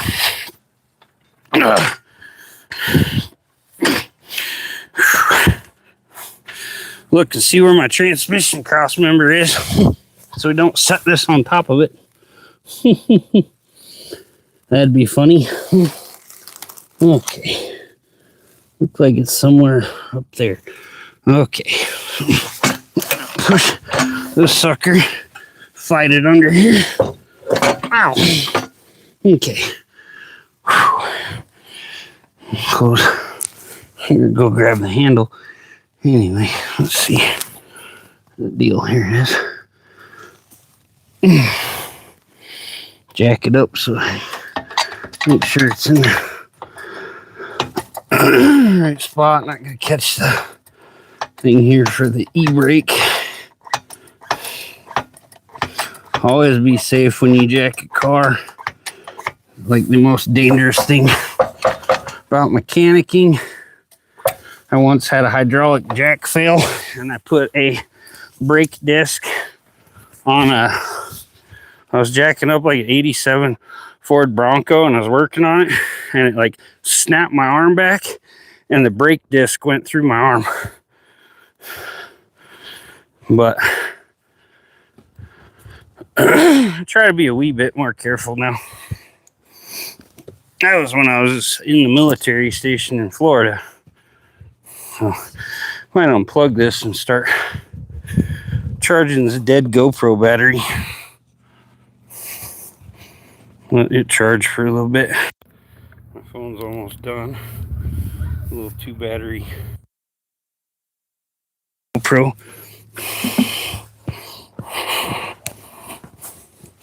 I'll take the one out of my GoPro. It was at like 70%.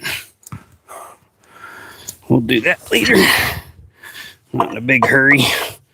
I'm not going to use it that much. I'm just doing little clips to put together as we go, so we have more content.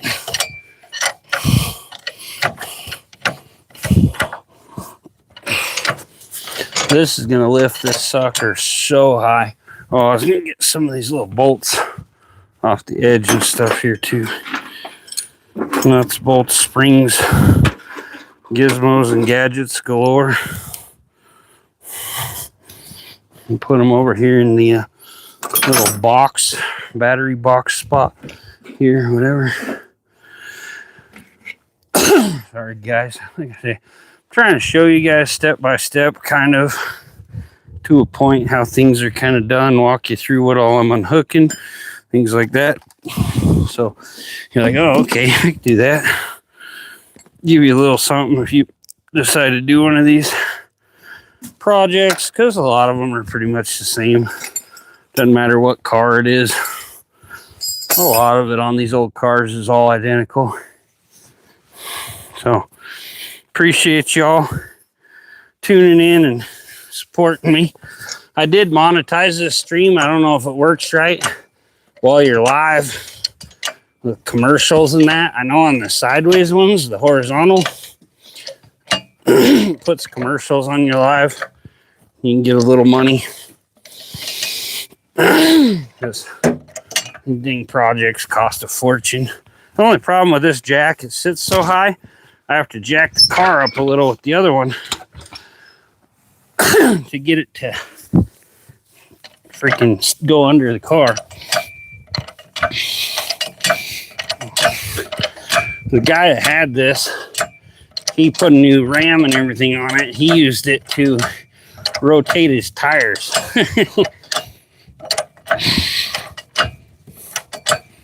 You put it under a side, lift both tires off the ground.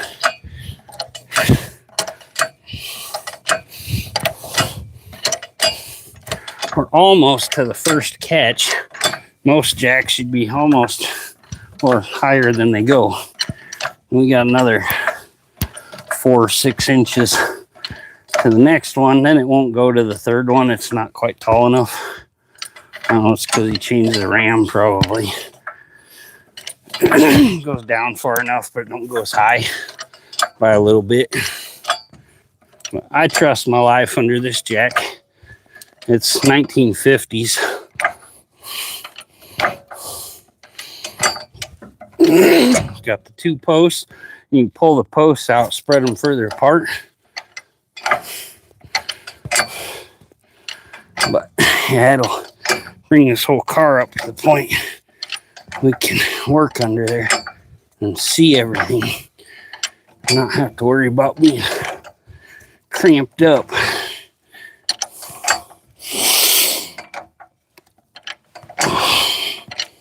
Okay, we're almost there. Got a couple more cranks.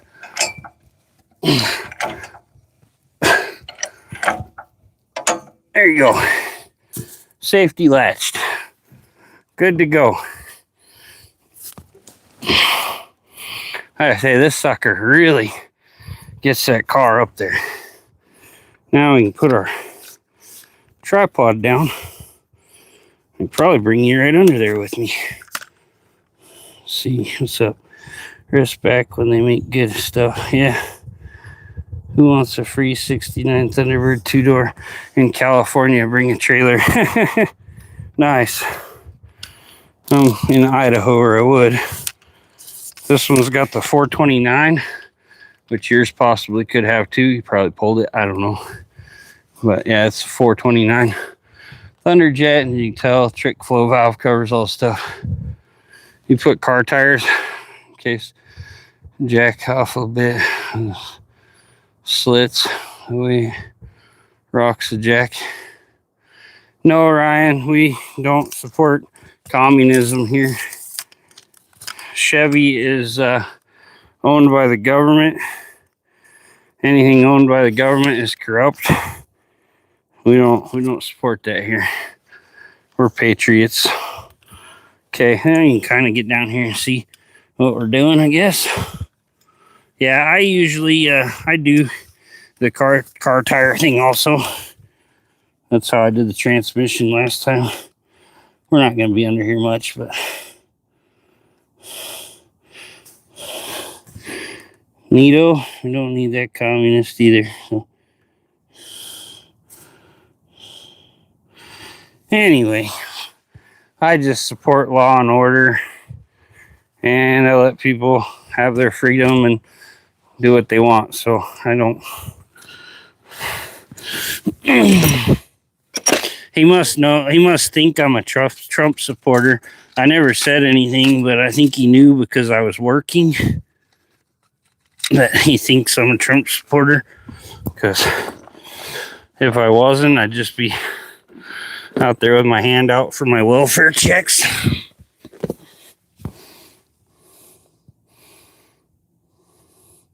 With the big bailout and all that crap, the government had to buy them out. I think there's a new company took it over and bought a lot of the stock, but they're still garbage. Everything they have is literally every bit of technology they have was stolen from Ford. We'll be good. The LS is literally a combination between, I think it's the 5.0 and the Y block, because the Y block literally has all the same block design they took for the LS. This old jack, it does the job, but I don't have any big enough timber to stick under there. Okay, let's see here. I'll go grab my other. Oh, I don't think I need that one. I need my 3/8 impact. I think it's in the car over here. There it is.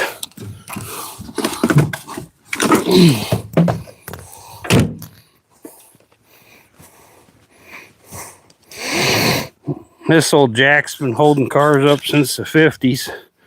I think it'll keep going another day or two. I did this part off camera yesterday. Anyway, let's get her done. I'm missing a 5/8. I think it under the other car. Okay, look under here, see what we need to unhook the probably 5/8. I think that's why it was under the other car. Oh, I didn't change my overalls. I'm gonna change my overalls so I can get these ones all dirty. These are my best ones. Okay, that's it. It's 11/16.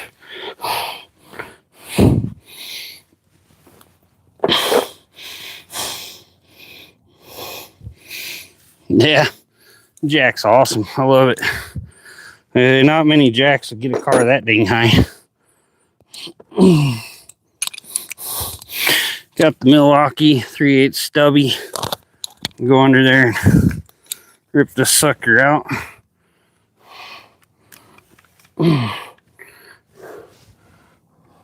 That's one my girlfriend should be watching, so when that comes off, she can call 911. Anyway, we're safe. I'm not even worried with that jack under here.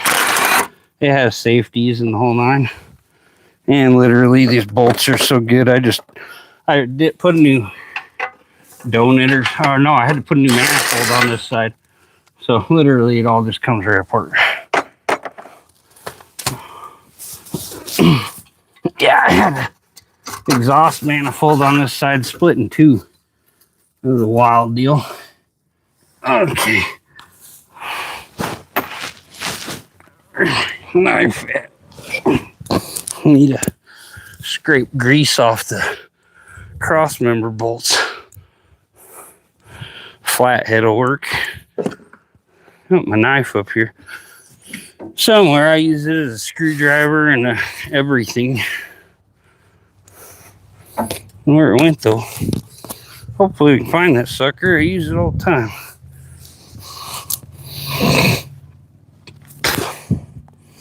We'll get the cross member, all the stuff on this side. Then we'll might have to lift the other side. Do that stuff from that side.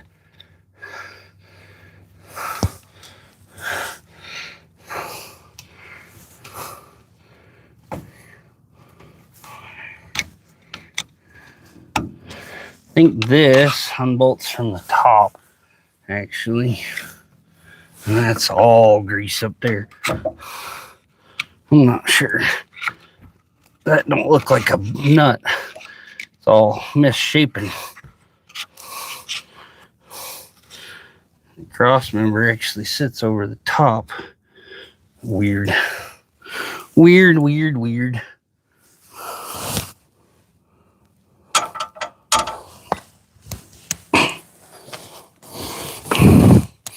Hammer that safety a little.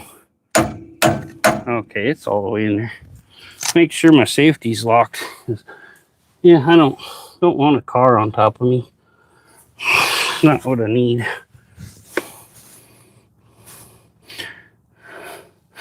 Yeah, Stream Elements is my little bot. Tells you when people subscribe or become channel members or whatever. I have the Nightbot. I think I gotta look at Nightbot. I think it left me again. Had to go through and re-add it once.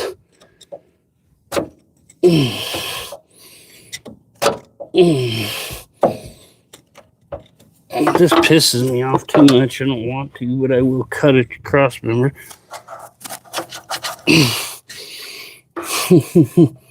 Get the cable for the e-brake in my dang way here too.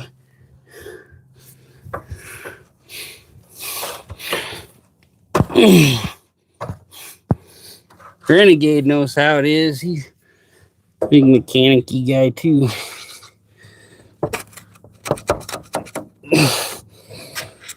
Go check his channel out. He got some cool videos and stuff.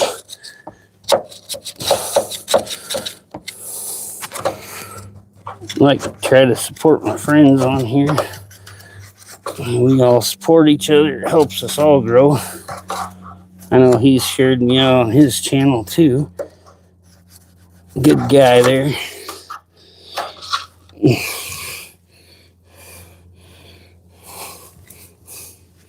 Most of the car community on here is pretty awesome. And one guy, they did a thing where they gave a car away pretty much. Oh no, this is the nut under here, I'm pretty sure. What the hell? I don't know. Looks oblong on one side, I don't know. We'll check it out here in a minute with the socket. See what we got.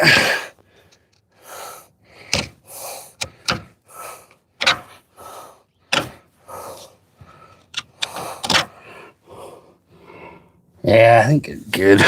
Might have to get our big impact because that one looks like a monster. My back's all popping around and crap. That one's a little too big. 15/16. Try a 7/8.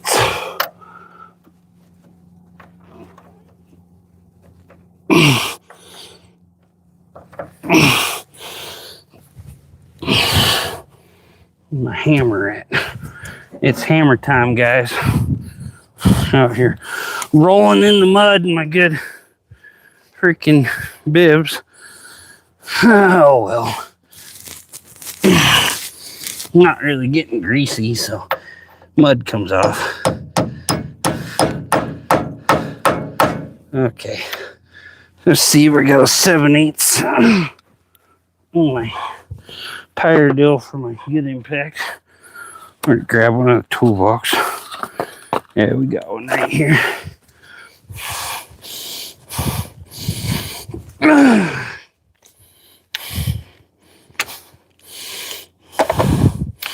I at least want to get this motor out today.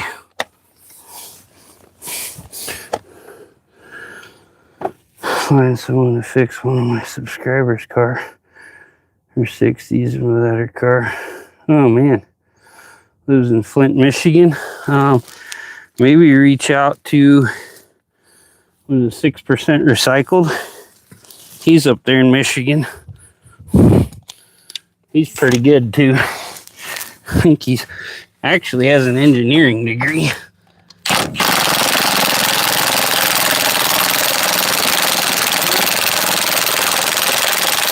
Broke the grease loose on top real quick.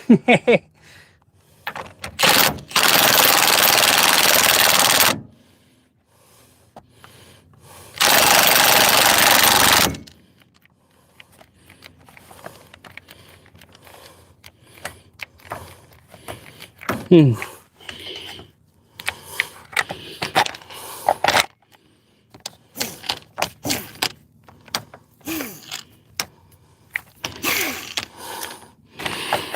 weird. Impact's been acting up on me. It just stopped. I've been holding it upside down, holding the battery, and it worked fine. It just, I think, bought the farm, the lights on. Nobody's home.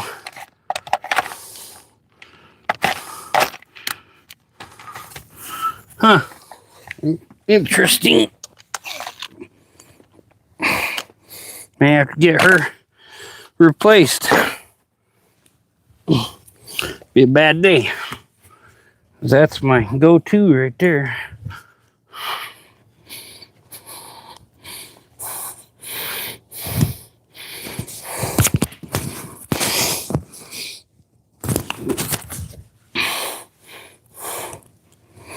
Okay, what am I looking for? A big ratchet here. This is probably going to be really tight. We need probably 2 of these 7/8 sockets.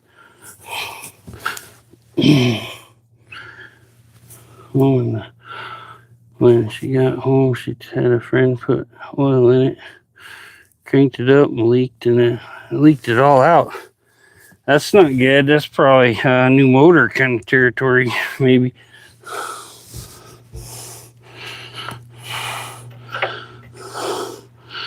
About the only way it should do that is if it freaking cracked the block or something. Not a good situation. Probably something bad is why it ran out of oil. Figure out why it leaked in the first place. But 6%'s a pretty good guy. He might be willing to help her out some. Even if it's like a motor, he does some wild builds. He's in bad health though, so you gotta be real careful. He's been through, I think, like freaking transplants and all that kind of stuff. So, like, he was working on this one car and he had to like sanitize the whole thing because it had mouse poop in it. Okay, that one's too big on that side. That's good. A lot of these big sockets only have one of in here, a couple of them. Okay, so it's a 13/16 on top and 7/8 on bottom. Put the 13/16 up here with this ratchet to hold it. Okay, make sure this ratchet's on off. Okay. Yeah, I think 6%. I think he's had like kidney, heart transplant, some crap.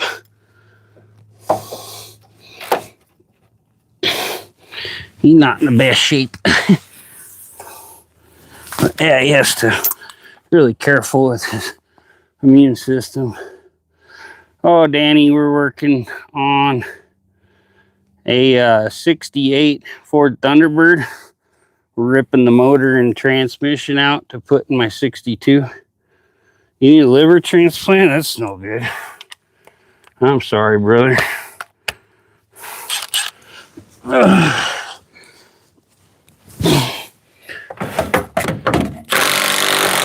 it was coming, I think. And my ratchet slipped off top. Come on. Get on there good, dang it.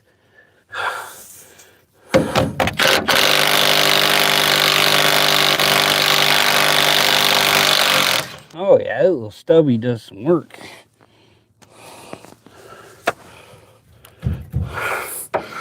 Now I need that damn hammer again, probably, to knock that out of there.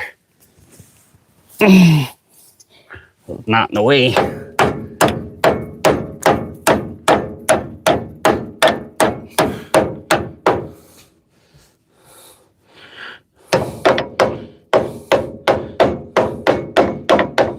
Need an extension here.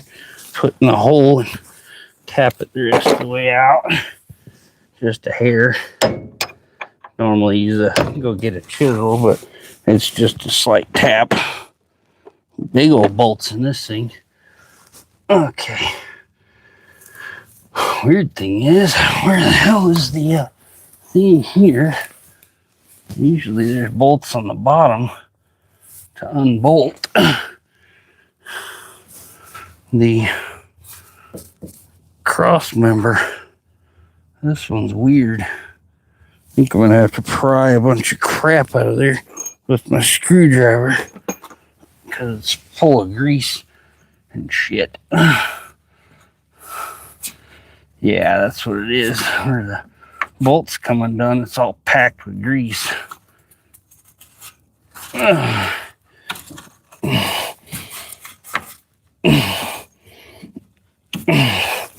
Yeah, flathead. Get in there better.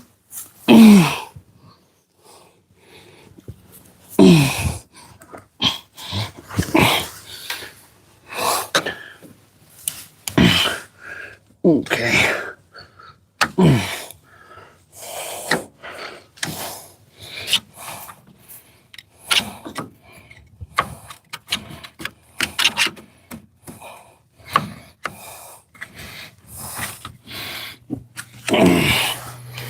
I'm probably gonna have to find an end wrench to get in here and undo these. If I can get the cross member pried off somehow, I don't know. One thing with old cars, dirt and grease will about kill you.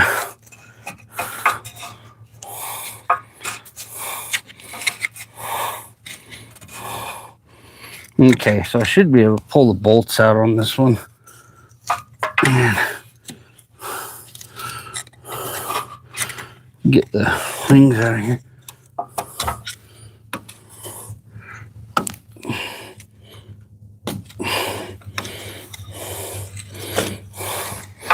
Get the cross member out of my way.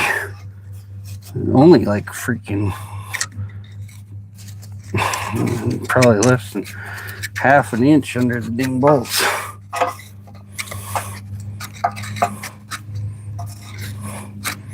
You get so much grease built up on these old cars, not being worked on or anything in 100 years.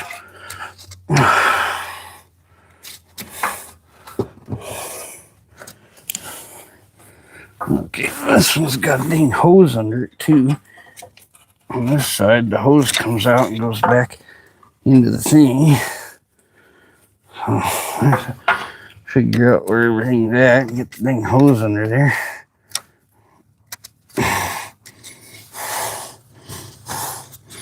No, well, I think that's just vacuum line or something. It come right off.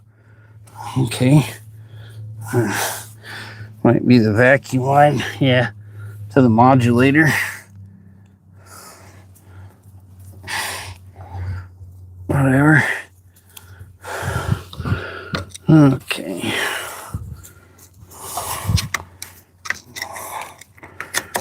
Line of the transmission modulator, I'm pretty sure. This got a little cross pipe in it under here. My exhaust.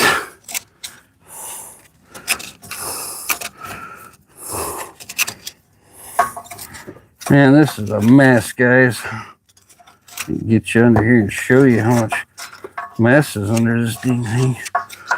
Almost just want to take my freaking grinder or sawzall and cut this damn cross member in half.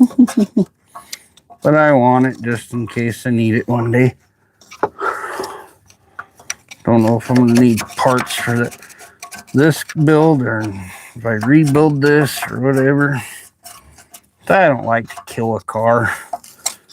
If I can, I'll freaking redo it one day. I think that'd be hell to cut it though. So we'll figure it out. I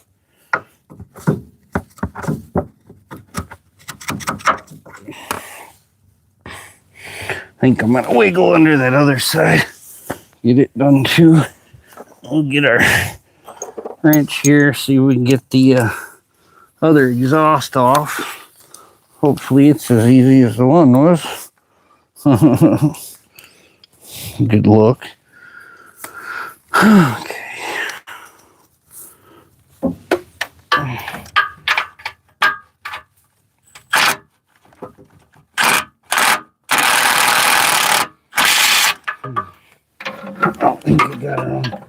on the bolt. Oh, I think I got a bigger size on here. I think this side's smaller. Let's put it on here and find out. Yeah, these are smaller bolts over on this side. The nuts. What the hell? Okay. If I need my deep well, I'm gonna have to go do something, because the other one is under the other car. I had the small one, I'm pretty sure. I had the shallow over here. I don't know what to do with it. What's a 5/8 in metric, fellas?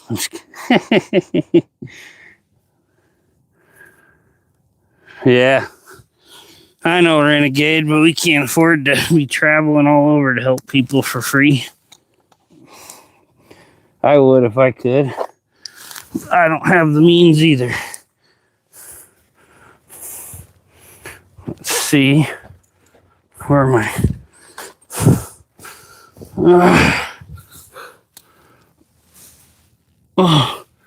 Yeah. I'm pretty sure my 5/8 deep well is under this other T-bird somewhere, and I can't see it right now. I'll grab one out of my other toolbox here. I got a whole nother toolbox sitting right here. So I'll open it up. Find this 5/8 deep well. 11/16. Oh, somehow my 5/8 deep well ended up in my other toolbox last night. That's funny. It's right there. Opened it up, boom, right there. Wish I had a tarp laid down right now, because I'm all greasy, covered in mud. Okay, where we gotta be here? Oh, looking too far. Okay. Okay. This one may not come easy as the other one did. I can't even see the other one. Gotta rip the starter off this sucker too.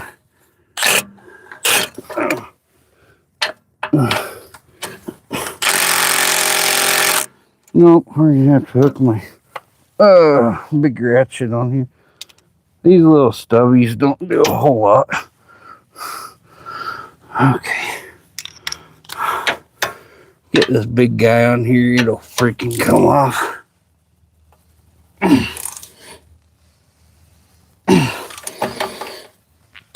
There it goes.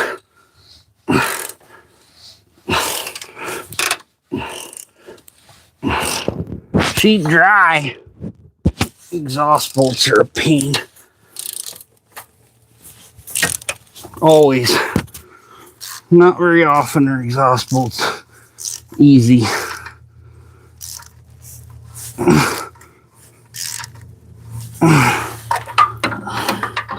Any part of the exhaust gets so nasty, locked up.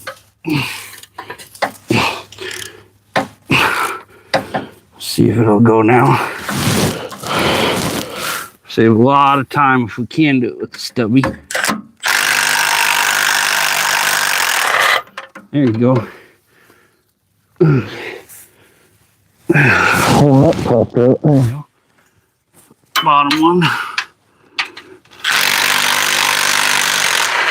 Whoa, the whole exhaust just fell on me. Ain't much exhaust on this car. Just go back to some fucking glass packs. I got stuck back there. Okay. Make sure where my microphone's at. Now, I'm gonna have to pry the grease off the bolts too and get the starter off here. Okay. Do the other side of the crossmember. Do the motor mounts. Got a good bit to go here. We might call her a day here soon. We'll see. Now, these motor mounts on this one, all you gotta do is undo the one big bolt and knock it out the center. Got the like bushing type where it just sits on a bolt. So, man. Oh, Mike's getting a little tired. So I still keep getting tired from my surgery. Yeah, that's got a little bar that goes under the freaking drive line. Keep it from falling. It keeps it up in the tunnel. That's neat. Almost as good as like a racing driveline loop. That's cool.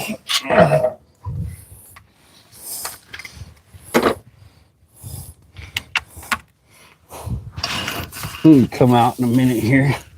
Read comments probably. And hit this other deal here. See what it does.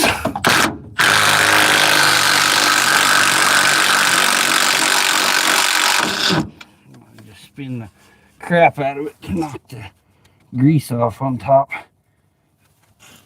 You don't have to scrape as much. Breaks it all loose. Spinning that nut around. Okay. I'll set this ratchet on top. This is more like a Chevy style motor mount, or yeah, motor mounts.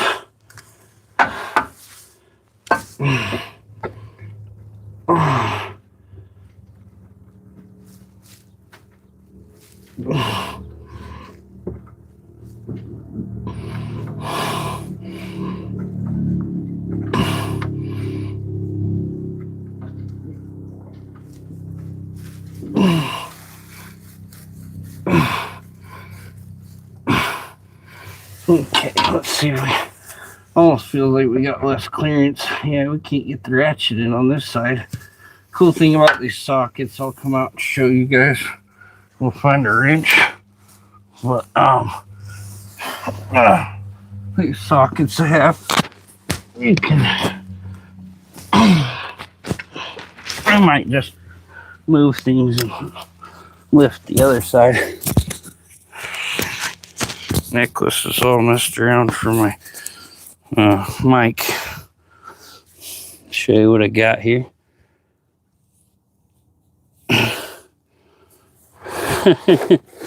Thanks, Danny. Anyway, these Milwaukee sockets I got have a square end, so you can put a wrench on them if you have the problem I'm having right now, where you don't have room to get a ratchet on it. What I'm going to do, I got everything on this side done. I got to undo the starter and all that on the other side. So what I'm probably going to do is move my stuff here and move the jack, the big jack, to the other side. And then we can jack that side up, pull the starter and that other transmission deal easier. So we'll let this big wild jack down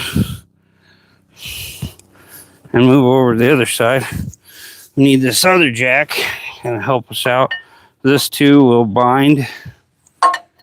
This sucker will bind up because, I gotta jack it up a little and pull the safety release here. It'll bind up if it's at any angle, which we got much more weight on the front. So we hold this out. I think I need an oil shaft too. Oh, it's going down just fine this time.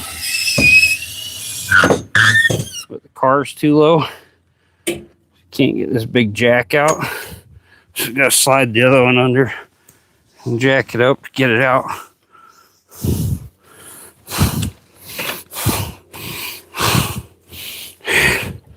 This is mud over here. Mud all over my butt. Oh well.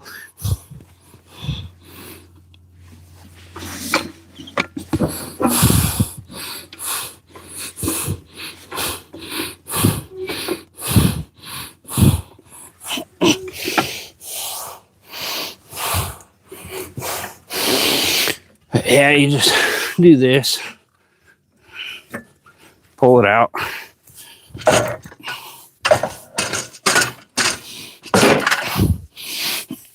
Not too much extra work. Pull this one around out of the way.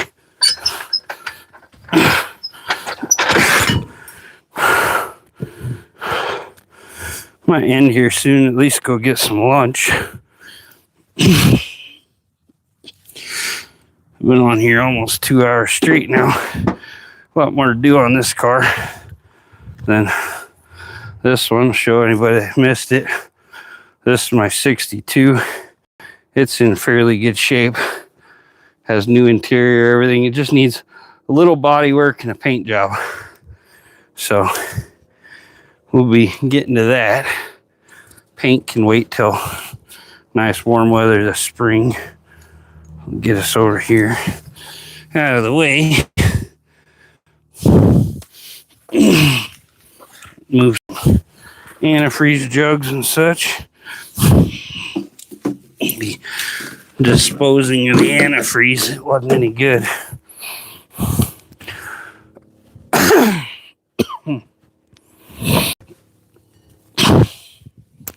It was pretty nasty, rusty, dirty, and thing.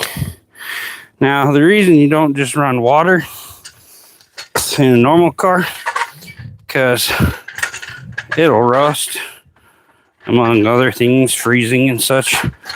But antifreeze has like rust inhibitor in it. That way it helps it to not rust everything in your motor and get all the corrosion.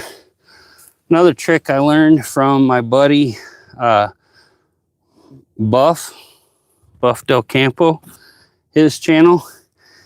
He was a big aircraft guy, and you can actually touch the edge of your radiator with the ground, the edge where the cap goes in, and you put the other end of your multimeter in your antifreeze, and when it gets too acidic, it actually gets voltage. And there's actually a voltage level you want to look for. If it gets so much voltage, it's too acidic, and your radiator is pretty much turning into a battery, and you want to flush it. Put in new fluid.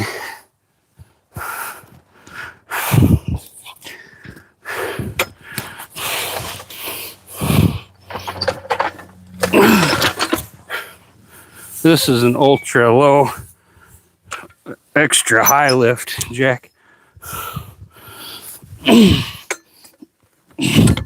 Without the safety, I don't trust just a jack. Those hydraulics fail.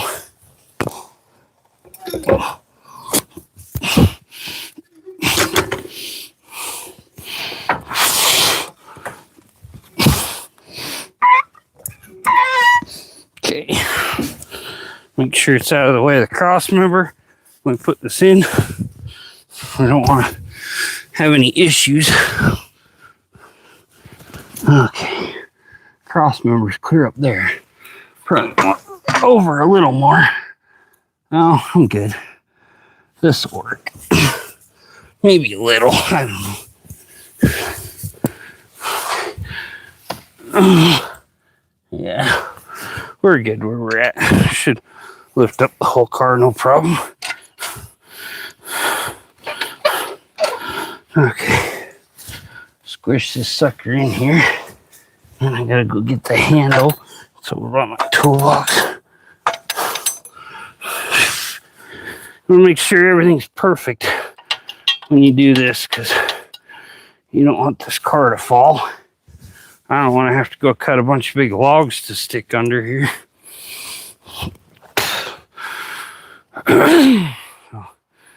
Get this up. Get that starter out. And then we'll get the crossmember out.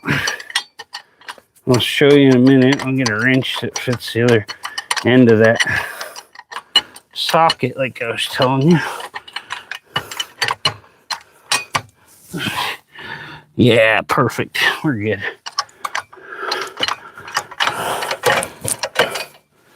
This one you gotta crank the devil out of. It just goes up like half an inch at a time or whatever.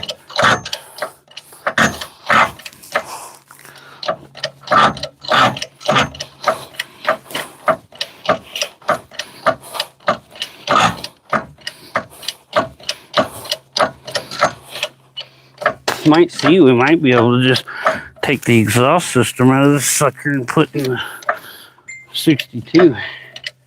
Ah, dang. People keep messaging me. Posted on Facebook and told everybody I was live.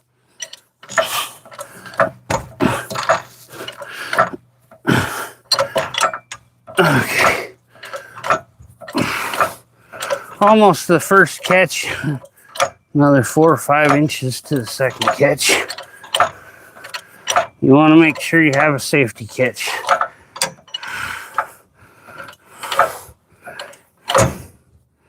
Okay, like that slid out just a hair. It's still all caught up in there good. It's got another like 4 inches to go and a groove, so.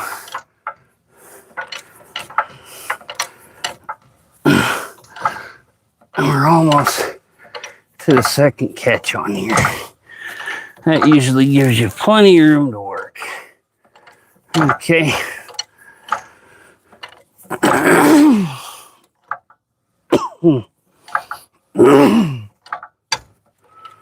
might take a break here shortly.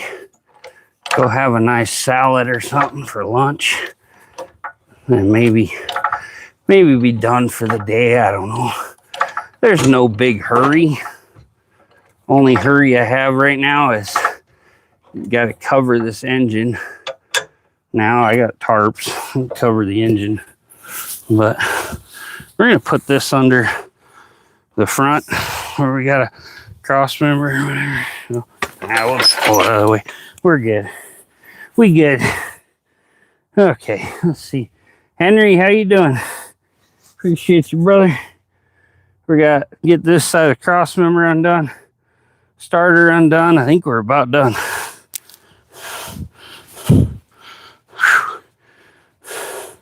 There's my knife. Huh. Oh, my torque wrench and the deal fell off. That's what it was.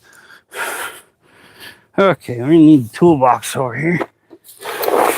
I'm going to find a wrench. I don't know if I got one in this box big enough for this. Well, I got a big crescent wrench. I guess that'll work to hold it. Anyway, like I was saying, this is why I bought this Milwaukee socket set. Okay, we got our socket with the square deal. You get the wrench that fits it, or a crescent wrench. You do like this. If you don't have enough room to get the ratchet in, or in some weird spots, you can get this one or the deep well, and it sticks it out enough. You can't get a ratchet in there. You reach in there with a wrench, take it out. So that is an awesome feature. My little brother told me they're not worth a shit, and his buddy that sells Milwaukee stuff, Double M, told him not to waste the money. I spent like probably $180, I think, on that 3/8 toolbox. Okay, we'll get this thing on top here, put the crescent wrench on it so we can hold it, and then we'll pull the bolt out.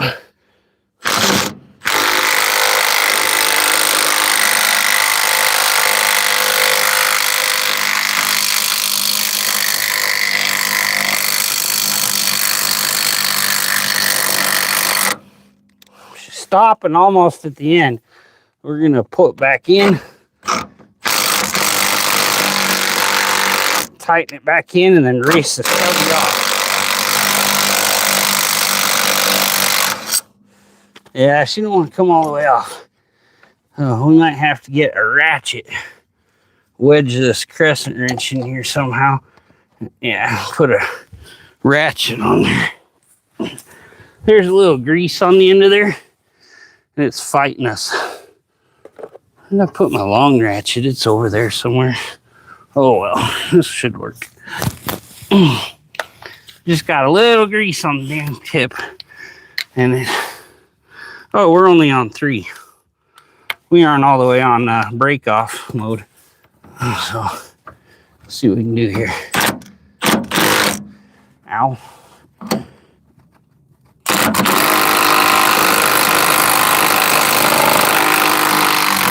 There we go. She got her on break off mode.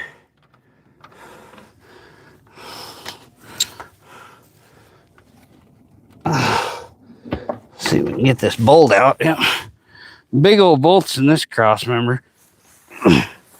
The side of them suckers. They're thicker than about anything on my other car.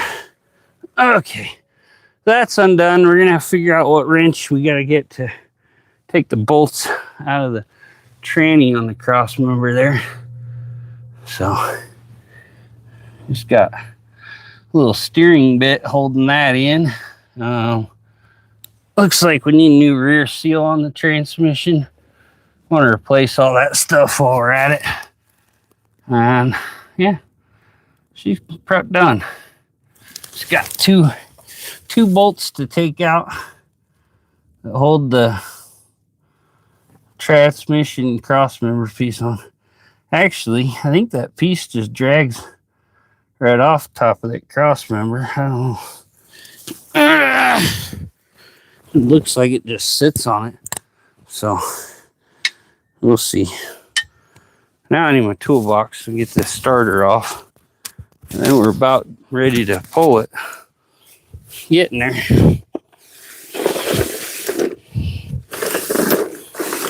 Let's see. How far back's my starter? We'll go from this end.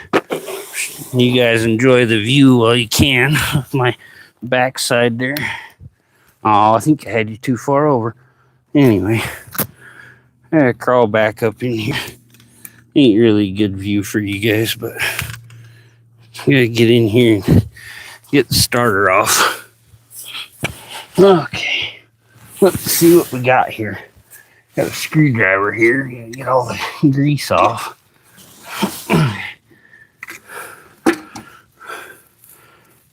You can see the 2 transmission bolts, starter bolts. This one should just have 2. FEs have 3. One on the side, one on top, one on bottom. 385 series. One on bottom, one on top. Whew. It's ugly under here. Starter's pretty shiny. The plate where it hooks up anyway.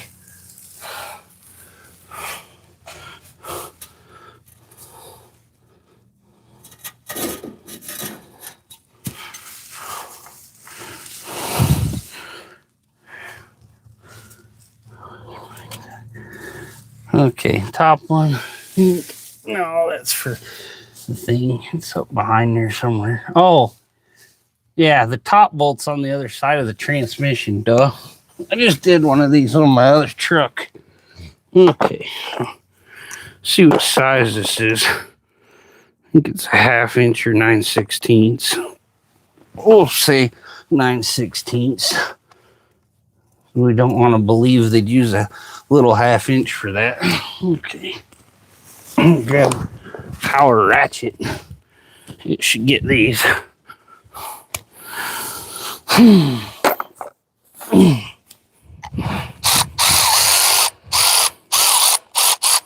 Okay.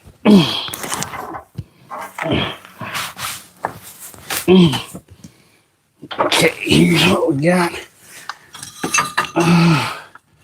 Can we get it on there? Probably not. Oh, there you go. Oh, there we go. Break it loose.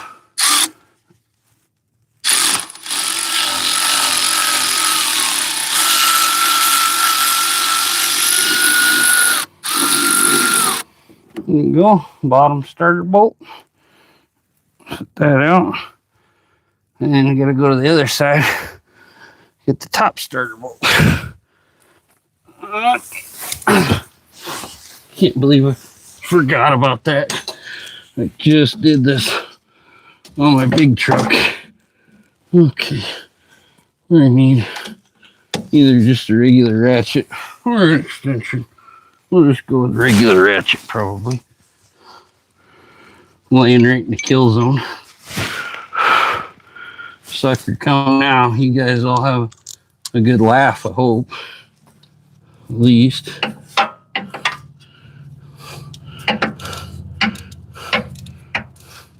Like dumbass. See me kicking and screaming down here. Okay. Anyway, knife. Let's scrape some of the crap off around the nut or bolt so we can get the socket on it. Might be a bigger bolt back here.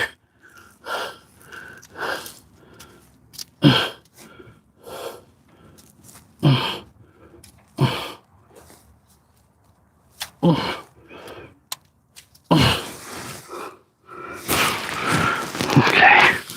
let's see.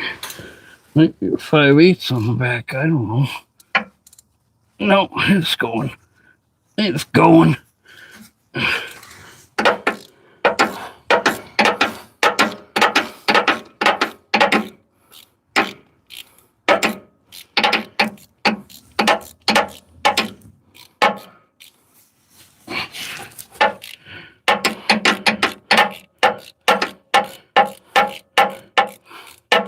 A lot of shady stuff happens on this channel. Just so you guys know, I'm not the most safety-oriented person.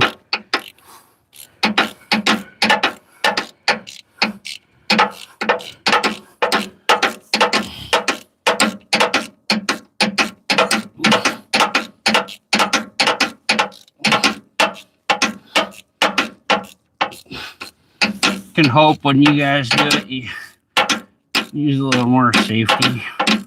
Just saying. There we go. He's off. Okay. Top starter bolt. Okay. Now I just need the motor mounts. Holy crap. How do you even fit the starter in here? Because the exhaust out of the way. This is a freaking nightmare, guys.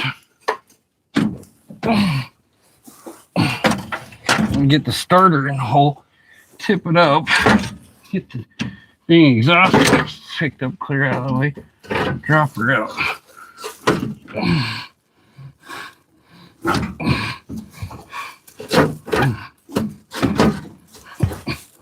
They barely left us enough room here. Maybe, possibly, if it does come. I think now all that's holding us up is the wire, because we didn't unhook it.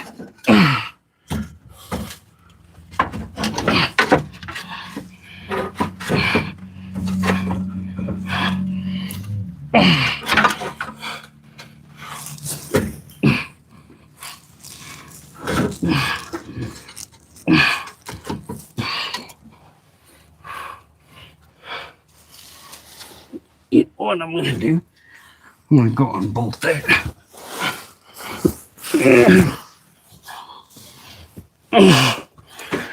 Okay.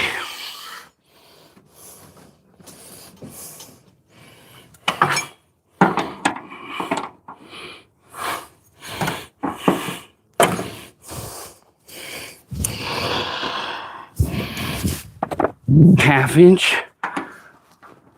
Well, 9/16. Okay, guys, let's see what's going on here. Choco Joy, I love you. Yeah, Henry, if you get mechanic and you get some wild stuff. Yeah, Allens are good for tight spots in the right spot.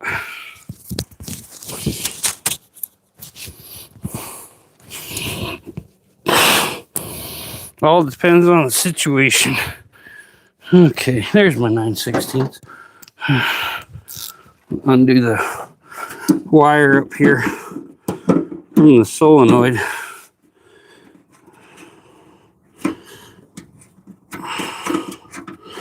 These have a weird starter too, different than most Ford.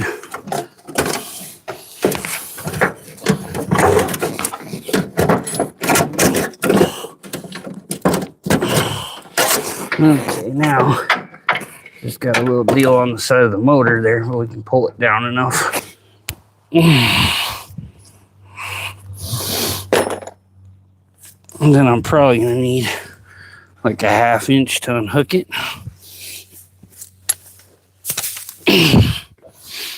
I was ready to cut the damn thing. Okay.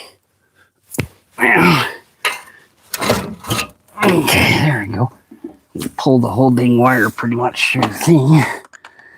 Unhook it down here. And it's a 9/16. That's freaking huge for that. Usually little shit on there is pretty small. Yeah, this got one of them crazy starters with the Bendix on the side of it. My other one has more of a regular Ford starter on it.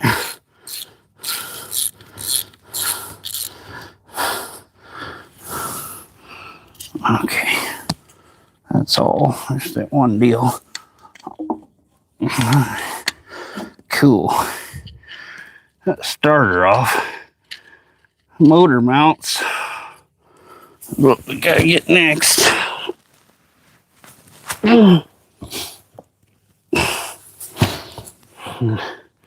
Jacking the motor out's the easy part. All you do is hook the dang chain in the right spot, lift it up. Okay. Here's what we gotta do. Figure out what size bolts go through the motor mounts. Need probably maybe a shorter extension. This one might work. We'll see.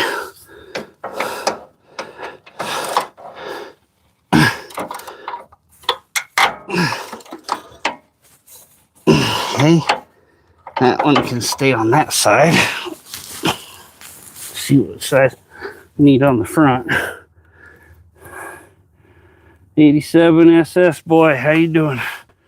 We're just oh, this one leg is bad. That's why I was sitting a little sideways. We're undoing some motor mounts under this old 68 T-Bird. Let's see. We get a 9/16 on this side. Probably go get my big ratchet. Where'd it go? Where'd the ratchet go? It was over there, because I know we tried to get it on that side. I set it somewhere here. Dang it. There it is. Okay. I got other extensions here, whichever I need. Okay. Got a ratchet jammed in the back.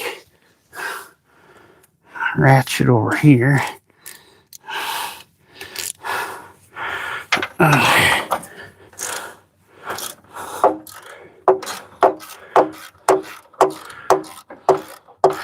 That bolt will come right out, I think.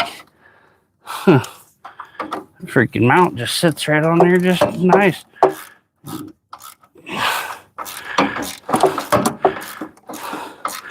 Looks like a big bolt will push right out of these when I get it out. Then we'll figure out how to knock that.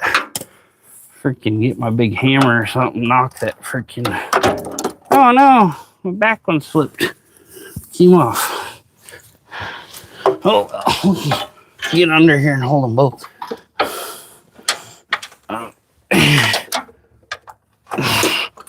It's not even like tight. It's coming off pretty easy.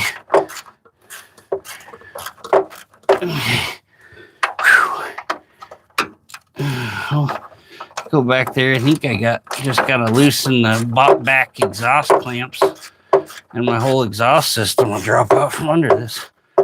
See if we can get it to fit on the other one. So I got a nice exhaust pipe on here with the H pipe and the whole nine.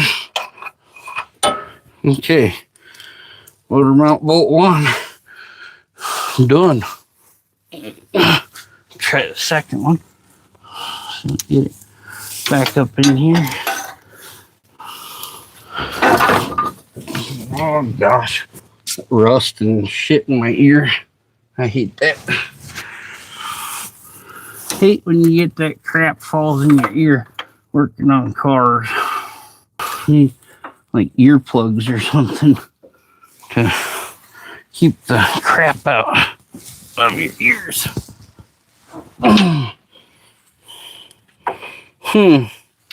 Need that ratcheting 9/16 end wrench that's right here. Let's see, what's up, guys? What's up? How you doing? Matthew Stumpy. That's what it says. What state is this? Idaho. We're having an unusually warm winter, so I decided I'm going to start this job.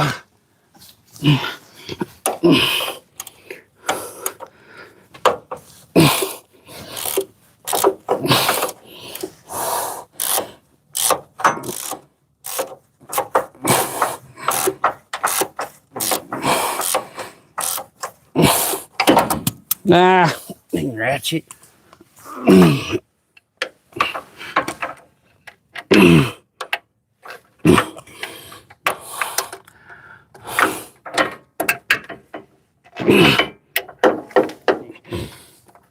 Car falls, I'm done for. We all know that.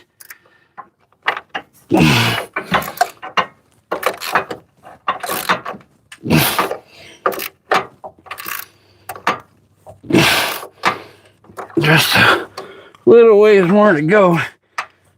We'll be done here. I just gotta knock I think I can just knock the Crossmember back. It'll come out right out from under the trans. And then probably pull the drive shaft. Okay, there we go. We're right there. A little trans fluid about to drip on the oil filter. It's from the power steering system. It uses trans fluid on this.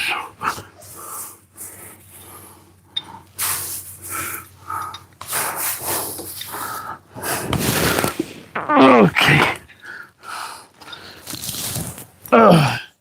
Should be 1/2-inch bolts on the drive shaft. I'll go unhook that real quick. And I get this big hammer here. I have to get my sledge, knock the tranny Crossmember out.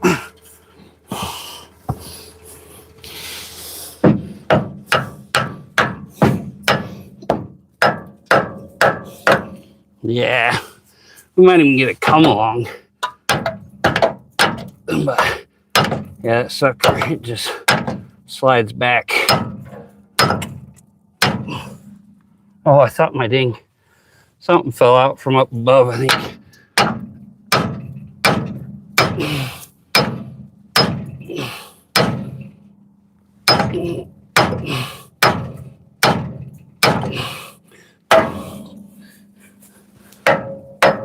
No, it does bolt or hook into that Crossmember. Okay, so I'm gonna have to figure out what size bolts those are in there. I don't know. I think that thing's moving. We'll probably just hook a freaking come along to it, hook it to the rear end and see if we can pull the Crossmember. I don't want to mess with it too much. Don't get too crazy. Oh wow, this got huge bolts. This is a very, very unusual driveline setup. I'll bet those are 5/8. It's got the, I can't think what it's called. It's got the flat plate hooks to it.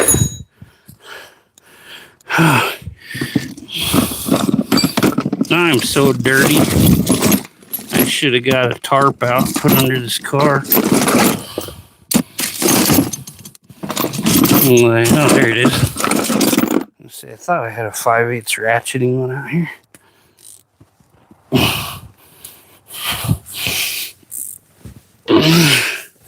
Might measure this rear end and modify it to go under the other one.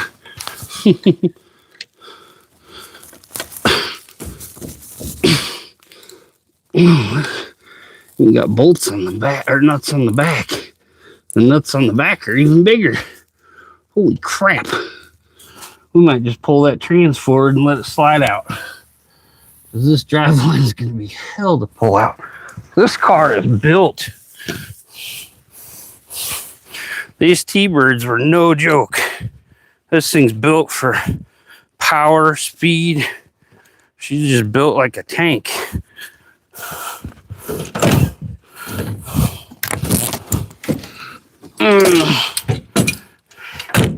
Any of you guys that just come in here, I'll show you here in a minute. Probably need to plug my phone back in and check my battery. But this is a 68 Thunderbird with a 429 Thunderjet.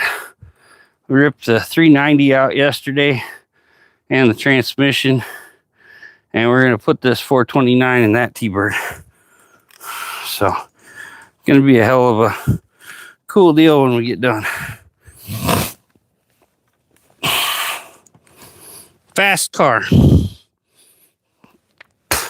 I'm going to use this come along to hook to the around the cross member in the rear end and pull it apart.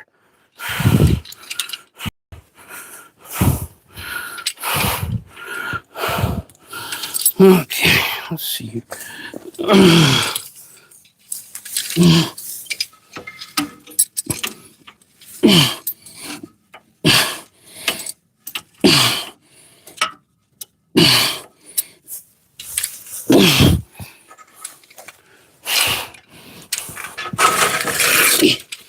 Okay, should be plenty. I think cross member's just kind of wedged in there.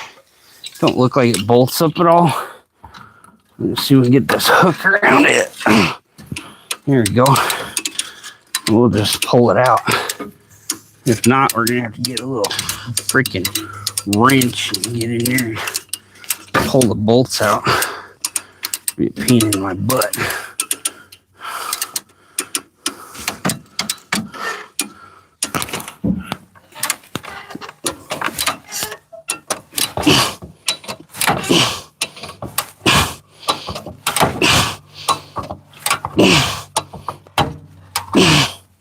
Nope, it ain't coming. I don't think so. Moving a little. No, that cross member is hooked up on something. If we can get a little more, get this end under, we have a little more room to work. Anyway.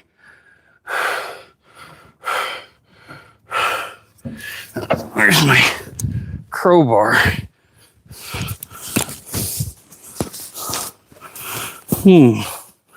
Had a crowbar right here somewhere. Pry that down a little. Whew. Man, we're working, guys. We're working.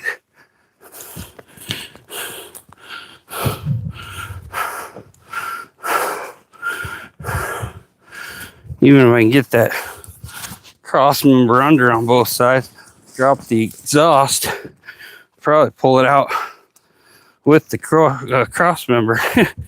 Then we can do it on the ground. That's usually a lot easier. It looks a whole lot bigger than a 5/8. That's the biggest wrench I have out here right now.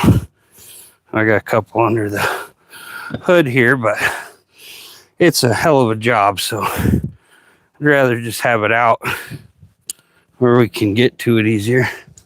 I don't know where I stuck my crowbar the other day. Well, just stick something else in there, wedge it under. Anyway, we'll see what we can do. We might end up undoing that under here. Oh, I got my handle for my jack. It's just a pipe. We use it to pry.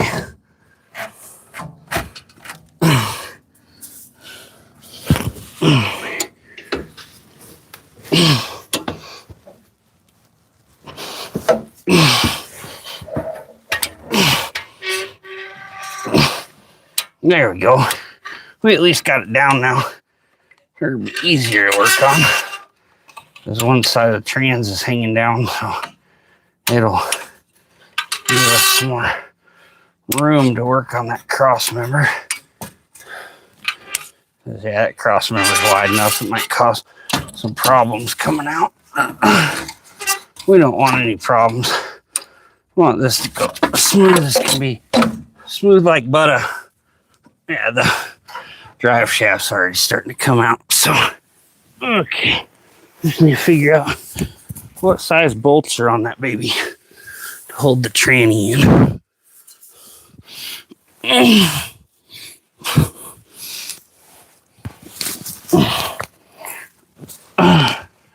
Okay. I'll go to my toolbox and get some bigger wrenches here. Yeah, that's going to be so much easier to remove now. When I get one side out and pop the other side back if we need to. Get it all easy to do. We're almost ready to rip it all off. I'm going to grab several big wrenches. It's probably 3/4, something around there.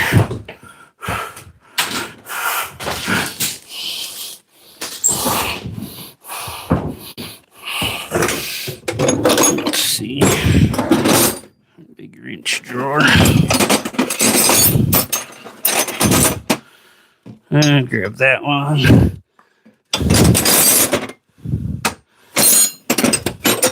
Thirteen sixteenths.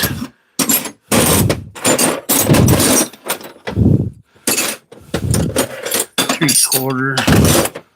And I have some different ones out here. You put some of this big stuff in my other box. I got my line wrenches if I need to. I didn't think about that. All we're doing is unbolting the mount off the crossmember from the transmission tail shaft. Okay, guys. Pray it don't fall, yeah. Yeah. I'm very blessed right now. In a way, we're screwed because if we don't get the rain and snow that we normally get, we're not going to have water for crops this summer. But, yeah, we all know that because it'll hit grocery prices and everything else, you know. Where is it? 13, 16. Let's see, 3/4. Where'd it go? Right there. Oh, that's bigger. What the hell? No, it's a 3/4. Oh, holy crap. That 3/4's on there, dude. That 3/4 is not even moving when I pull on it. I might need to find a longer wrench.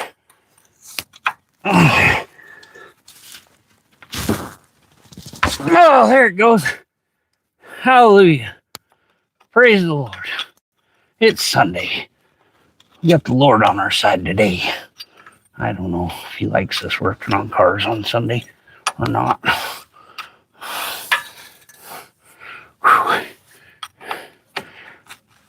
Okay. All I gotta do is get this one.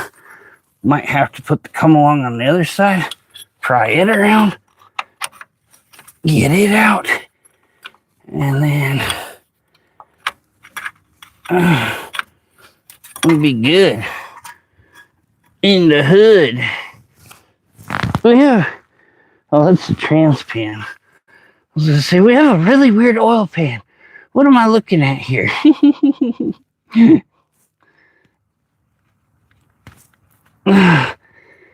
Okay. Crossmember bolt out. One down. I think we're going to have to go lift the other side up. And probably come along it out so we can get out that side. Get it out. What a pain in the arse.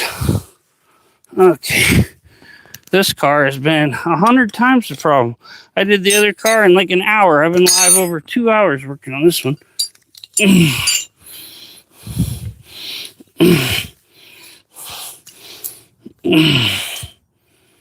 Okay, guys. Sorry I'm grunting and panting so dang hard. This is a lot of freaking work. I gotta move the jack back to the other side. Maybe. I don't know. I might just come along over there real quick. Let's try it.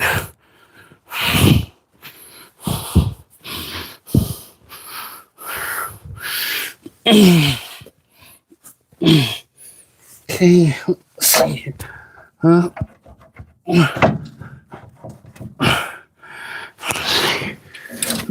Go underneath. Freaking pull this sucker out. Or okay, try to pull this across here.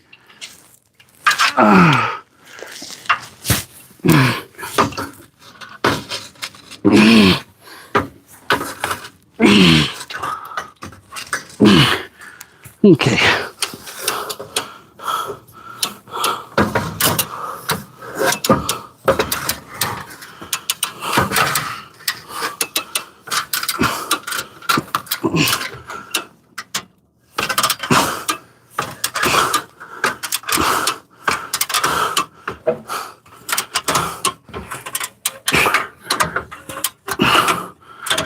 Okay, so we pull it down.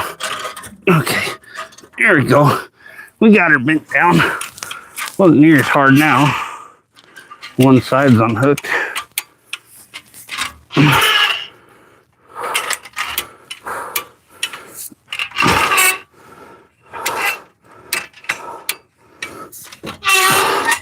I've been doing this stuff all my life. I'm kind of used to it. Okay, now, gotta clean this up. Get that 3/4 in here, see if we can undo it. Because I don't want to move my jack all the way around. That'd be horrible. One good thing, I use my phone to record, so I don't have my phone out here. And I can't crush it, you know? Let's see. These wrenches I got. I don't think there was a 3/4 here. No, I want a long 3/4. I might have to run into my dad's real quick. Grab a good long 3/4 inch.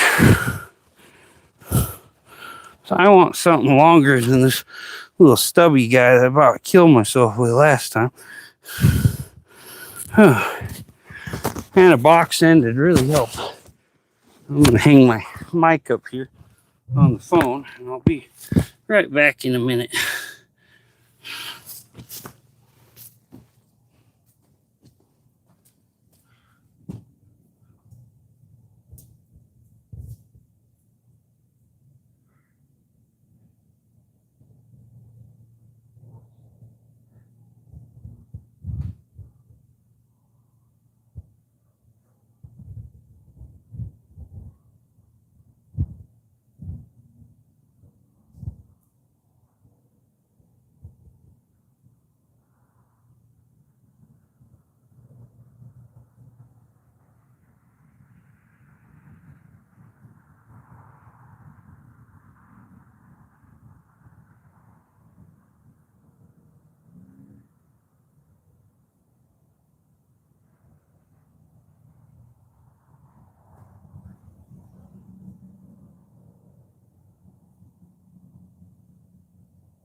Okay. For those of you that are still sticking around, I'm going to switch this just to make sure chat didn't freeze. We are, oh, okay. Did freeze. I don't have a posi rear end in here. In this one, I have a posi in my pickup. Oh man, I missed a lot of stuff. I was clear back at Pray It Don't Fall from Devil. Ace, appreciate you. Make sure you all subscribe so you don't miss any of my videos. Upgrading my brake system, disc brakes. I'm not a big fan of the disc conversion. Drums work just fine. I can lock the drums up on the 62. It stops. These brakes suck. This has the great big very first disc brakes on it, and you got to make sure you have the right rims or it don't clear and it'll lock it up when you bolt your tire down.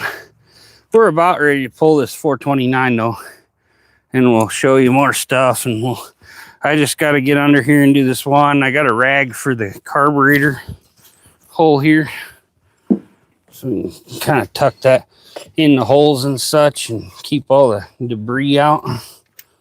Any debris or moisture out of our intake. Probably jack the thing back up here in a minute.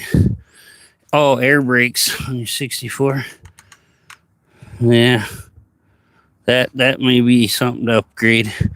If you had regular hydraulic drums, I really like them. They're not too bad. 64 Dodge Dart, nice. My cousin, I helped him. I found a 65 for $300. I let him buy it. It was a 65 Dart GT. I should have got it, but I was being nice. And I didn't really have money at the time, so I let him buy that sucker. And then he went all crazy and screwed me over and everything else, so now we don't even talk. Yeah, I may have to. I'm gonna pull these exhausts. I'm gonna pull the brackets off my glass packs, and my whole exhaust system will drop out. And then we got a 9/16 on here. Should either be that or a 5/8. Just gotta undo 2 clamps and I'll have the whole exhaust out. And we'll probably go over and sit on the thing and chat for a little bit. Then I'll end and go have lunch. But I at least want this engine out today. So, yeah, there we go. Yeah, I just got clamps back here. And I'm going to do these exhaust clamps and drop my whole system out. And then it's out of my way.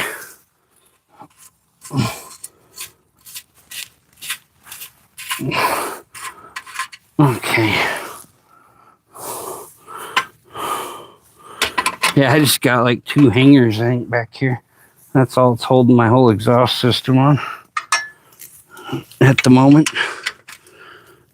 I only got my exhaust back to shooting under the rear end here. I'm going to actually reach over and undo the other side first.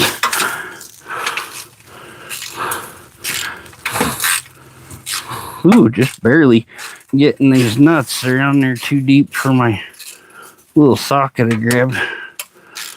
Should have grabbed the deep well. But yeah, we're undo these 2 nuts, and then the whole exhaust system will fall out, and I'm hoping I can make it work in the 62 because I love these freaking glass packs. This exhaust sounded nice, and I think I got a 1/2 inch bigger or so pipes on this one than the 62 has, so it'll breathe a little better.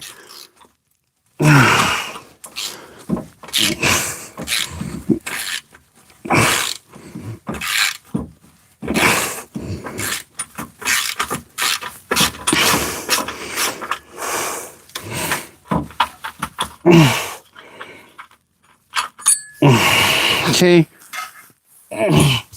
1 more nut. It's the 1 nut exhaust system. holding up right now. Pretty sure that's it right there. Boop. Yep, whole thing just fell on the ground. Nice. Okay, we'll drag it out the front. I think should be easier.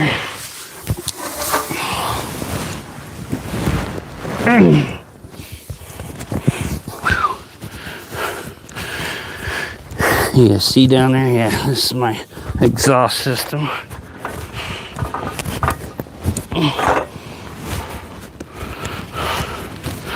See if we can't bend that a little or something. Stick that. It's got a nice H pipe, all that. 5,400 for yours.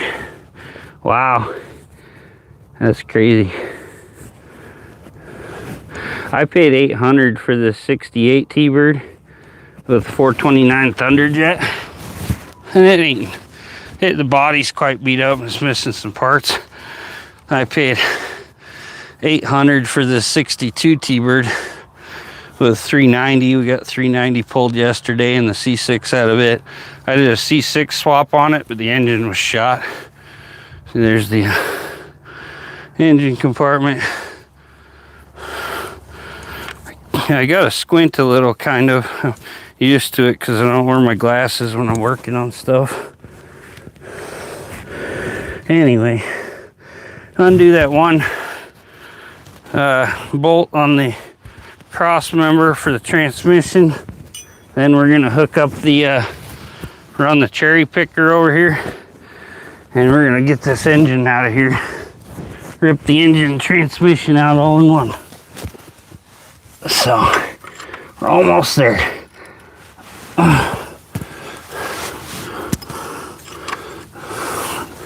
Funny. Oh shit. This thing's turning. Swear. There you go. Freaking pulled on that tail shaft, and the whole engine turned and the transmission dropped. That's how fun it is when everything's unhooked. Okay.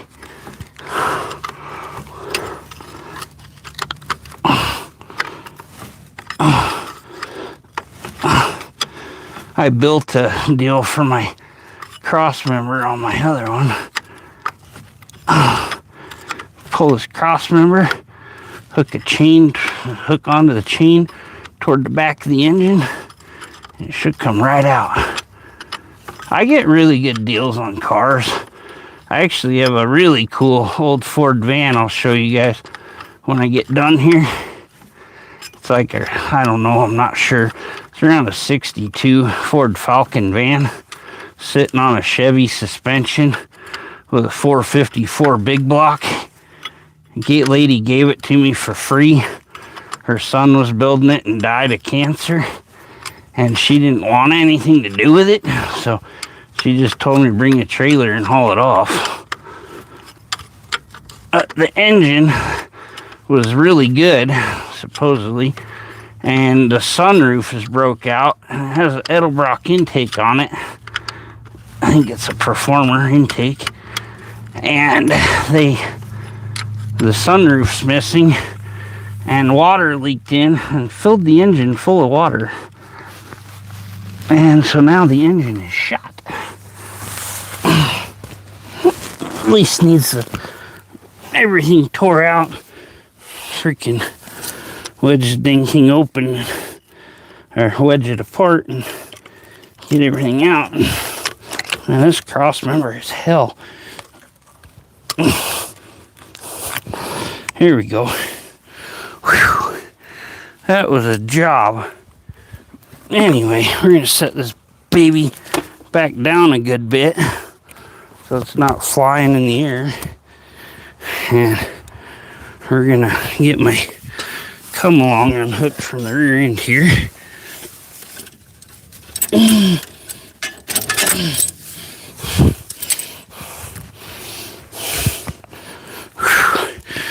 Drop this down some.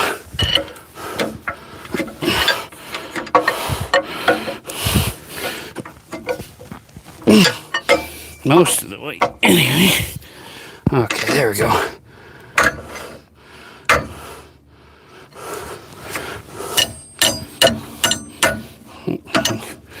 jack kind of wedges to one side and I don't want to drop.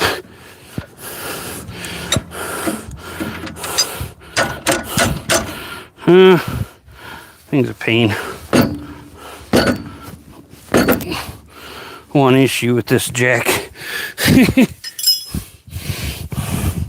Don't like going down.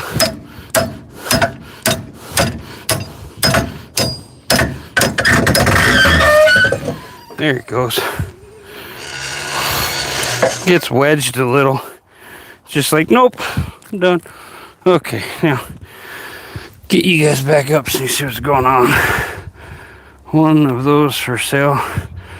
A project car. A few $100s. Nice.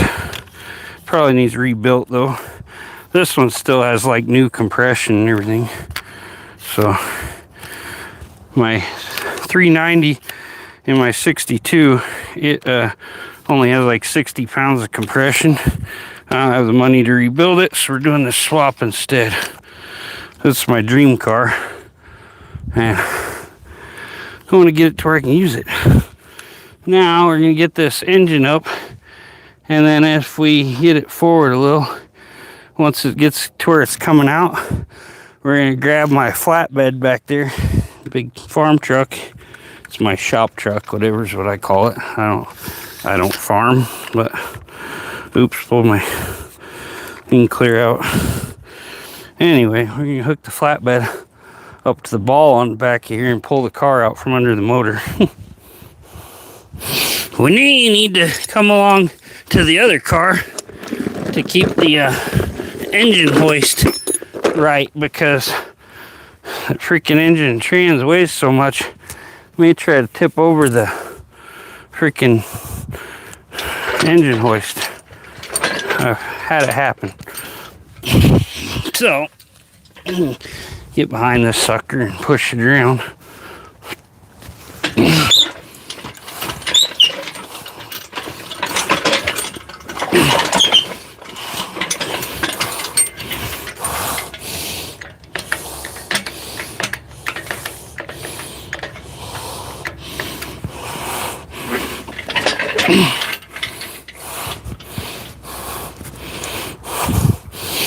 Okay, guys, switch you back here a little bit. Good and so strong, yeah. Any big block, any brand seems to hold up really well. Motors are just built so beefy they never wear out. One reason most people like big blocks, they don't ever do anything to them. My engine's literally like almost hanging out the falling under everything, because when I started pulling that trans, it dropped and the engine's falling back with all the mounts and everything are unhooked. So I might have to move that come along, hook it to this other motor, kind of anchor my thing if we have to. What was I looking for? Jack handle. I got back there, I was like, what am I looking for? It's back toward the back.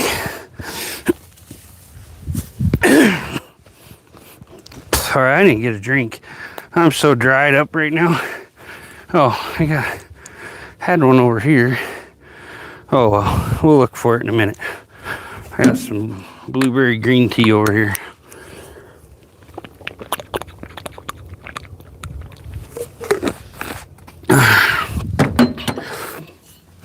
Yeah, my 62's in such nice shape. It's so close to being done. I just decided, why not put this motor in there, make it a whole lot more powerful, and make everything better, and we can do something with this car later. Okay, needs to come over just a hair to get around the wheel stuff on that side.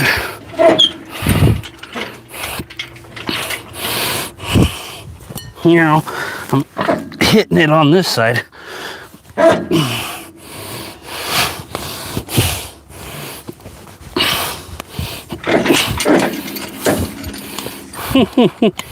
Have to get the jack the front up a hair.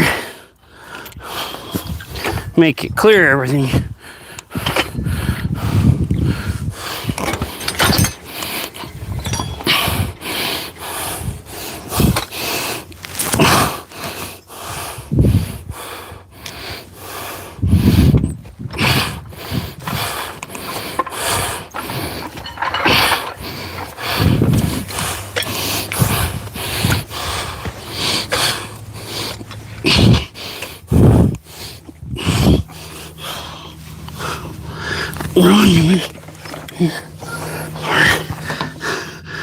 I tell my cousin Ron he missed the best part. I was laying in the freaking crap again out in the mud working on cars. Cracks him up. He got a nice shop down in Basalt here, and he has a lift and all the things. He ran a mechanic shop until he got cancer and retired.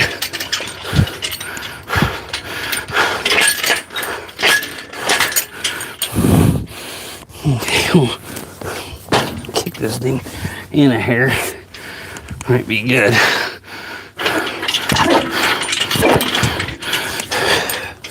Just catching under this thing. Need to kick it over a bit further.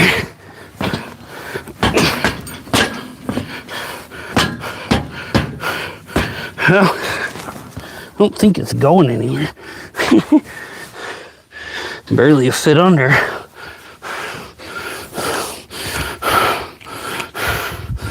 Okay, now undo this a little and drop the thing down.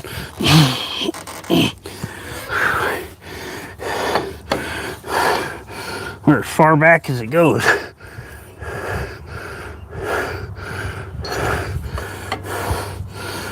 Okay.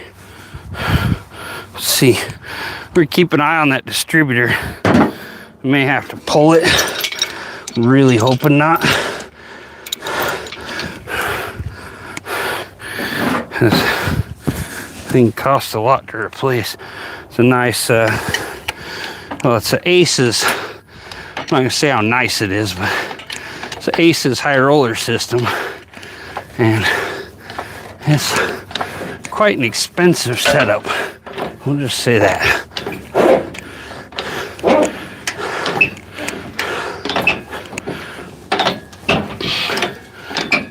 I don't know where my chain is.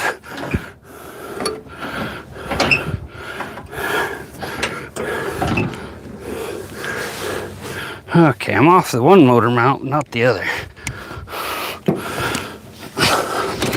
Okay, kind of bound there.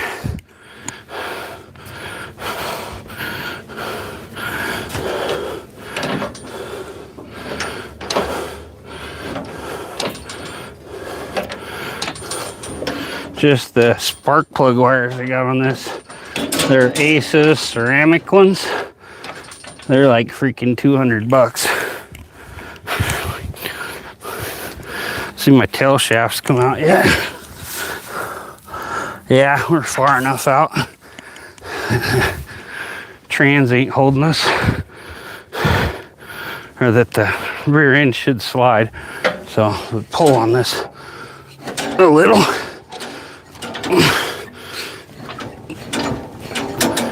Get the wedge forward. And what I'm gonna have to do is inch it forward with my truck, or back with my truck. That's a heavy car. Where to put my chain? This could be an adventure.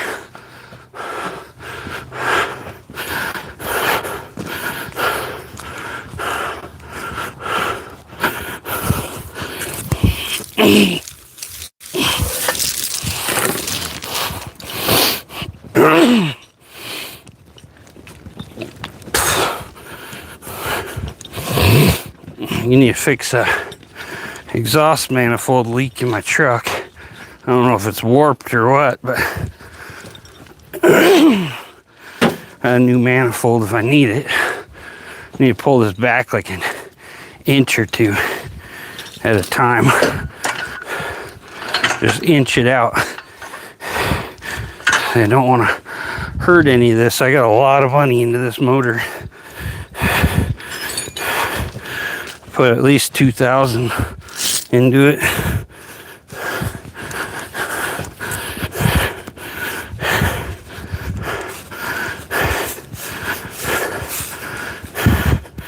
Fire up the old pickup.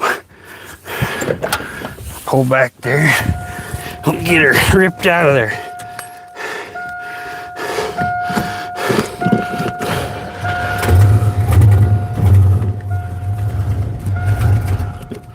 Oh, I'll give it a second warm up.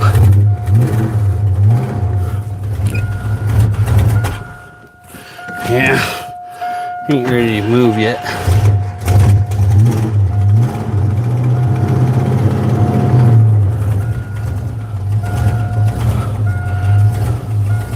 It's running, but it ain't warm. Got my door open, so the chime's going. Okay. I'll show you my truck in a little bit. I gotta reinforce it, but I got a little crane with an electric winch on here, so I can go pick up motors, stuff like that. All I gotta do is hook them onto the crane and freaking pull them.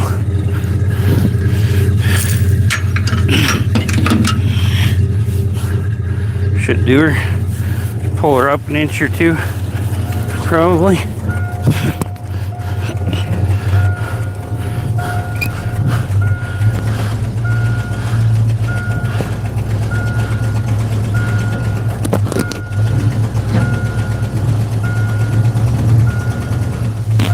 Okay, put it in park here, check my motor.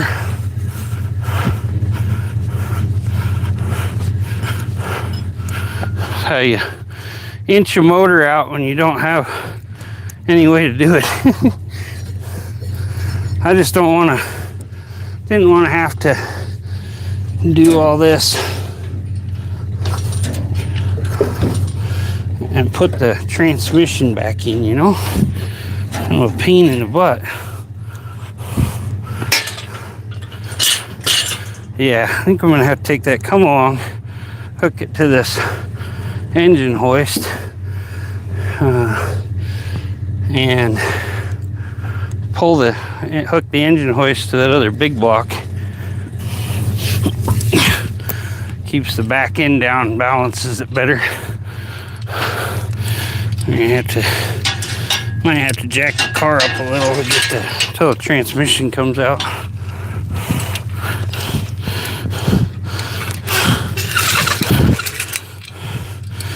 Hook it onto the chain on this big block here.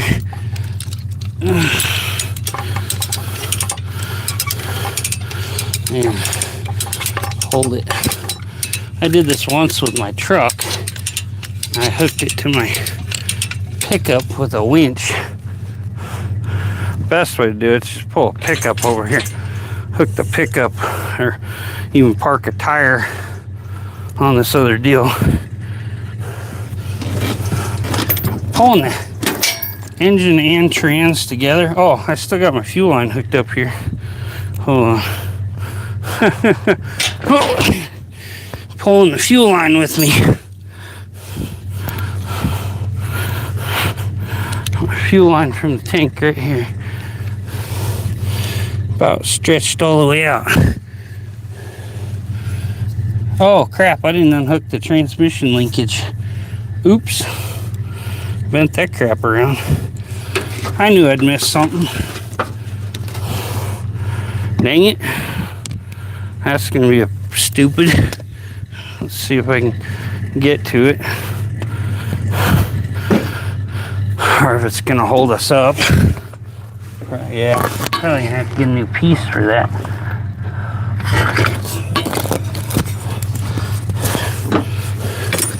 Always something you forget to check. Bend that dang linkage back into place. I think where that is. And we got good linkage on the other one. We're just gonna sawzall it.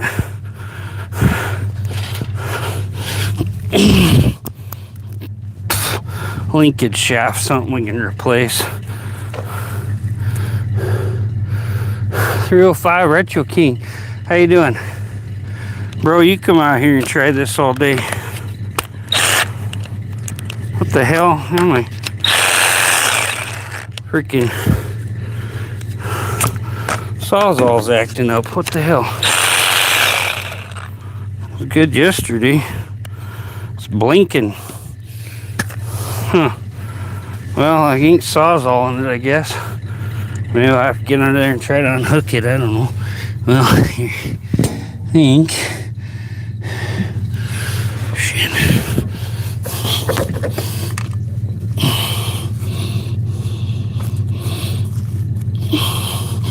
I know I'm not a little feller. I'm 270 pounds, but you get to doing all this crap. I'm a military vet. My breathing's messed up from all the crap I did.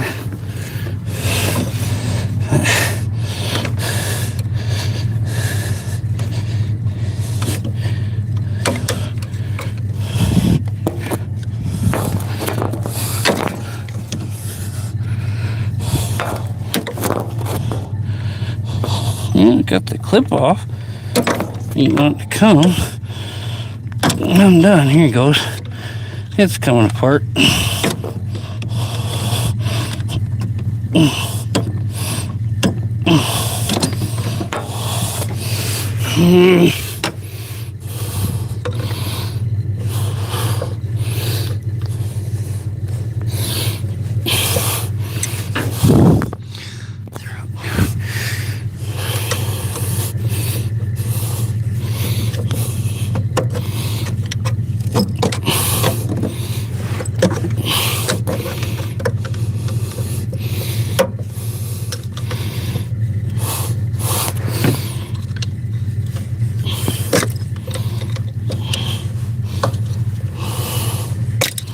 What the hell, man? Crossmember does not want to come apart. I'm sweating like a booger right now dealing with this crap.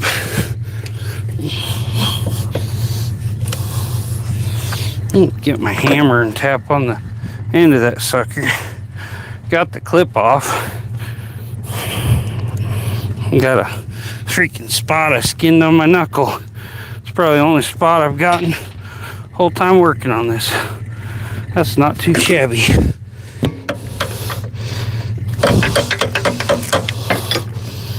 Get the hammer in there.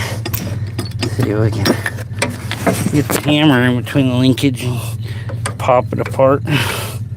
Should pry right out. No, I can't get a good angle on it. In there weird.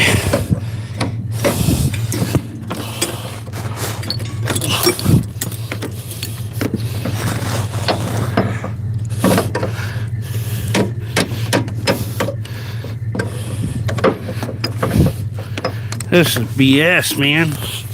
Hopefully I don't screw nothing up on the linkage. No, it's good.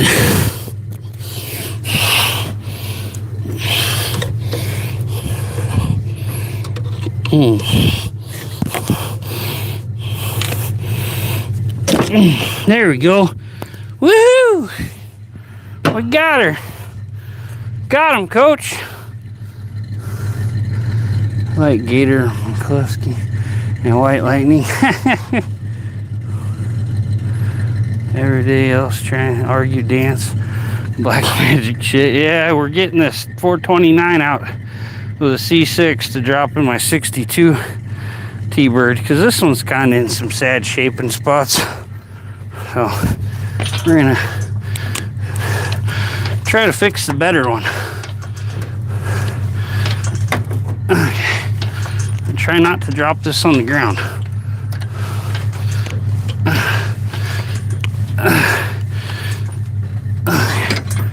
Okay, there we go.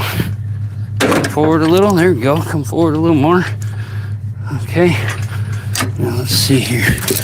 Got these damn transmission cooler lines here. Get them out of there. Okay, we're golden. Now and try get this all out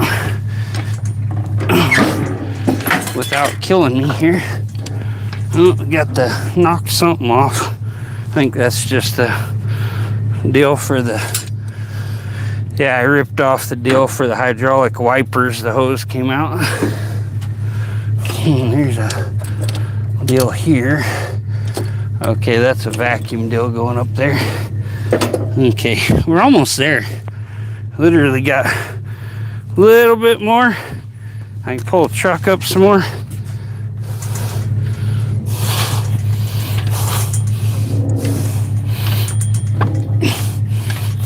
Okay, pull the truck up a couple inches and we'll get her out of here.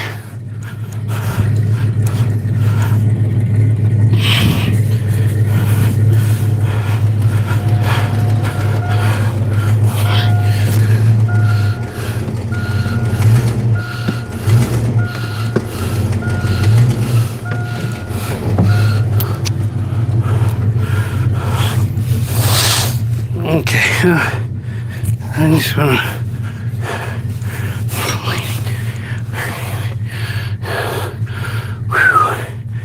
this is gonna be a job by the time we get done.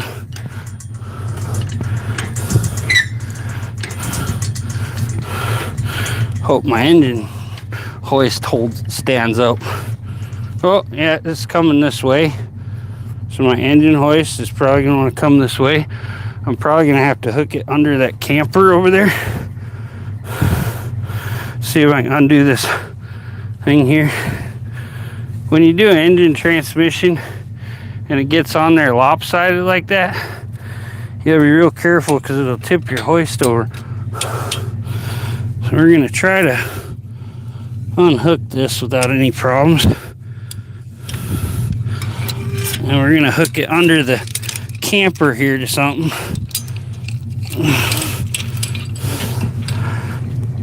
And go around this to the back bumper of the camper because this wheel's coming up.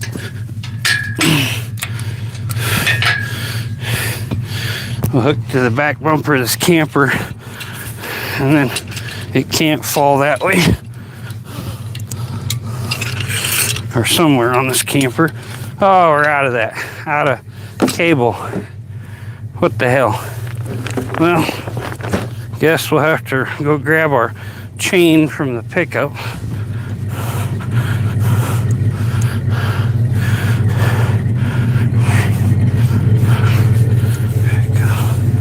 Might have to go get another chain. I don't know.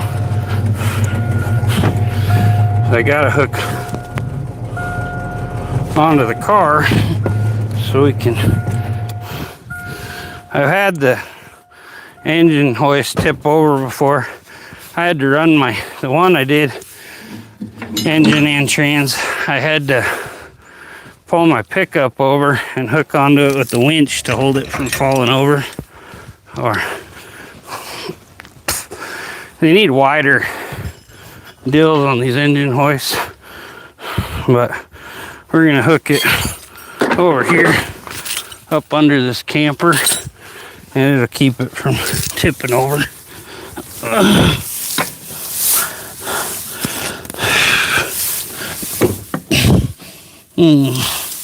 Let's see here. Alright, good spot.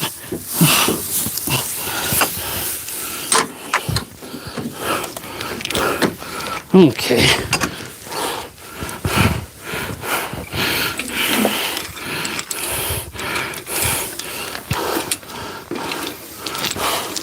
Gotta be a country boy, know how to do all this, right?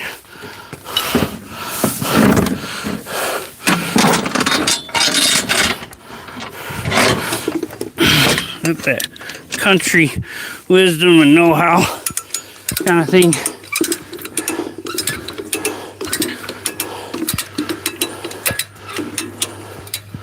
Okay, well, I think I need to hook that higher.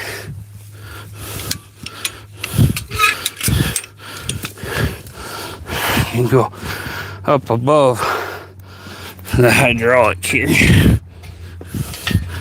not pulling downward enough.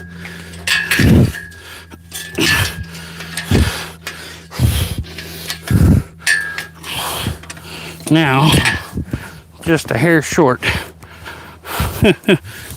Dumb thing. Couple more links there. And I got a couple inches on there. Okay. Trying to be as safe as we can.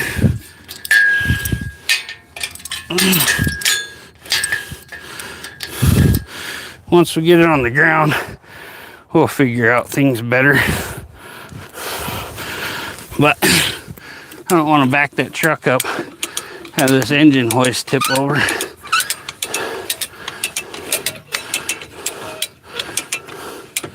There, pressing that wheel back down into the ground. Say we.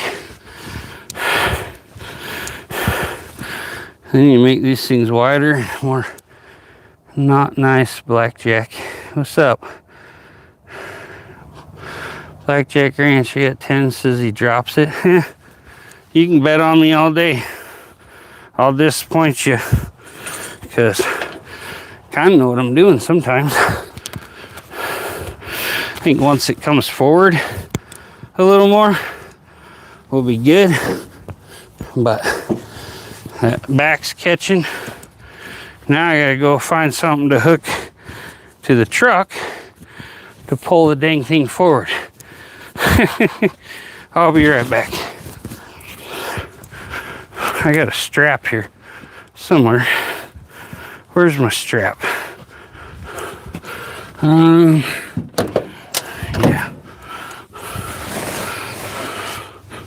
I don't know where my tow rope is. Huh. Can't remember what we used it for last. Okay, I'll be back.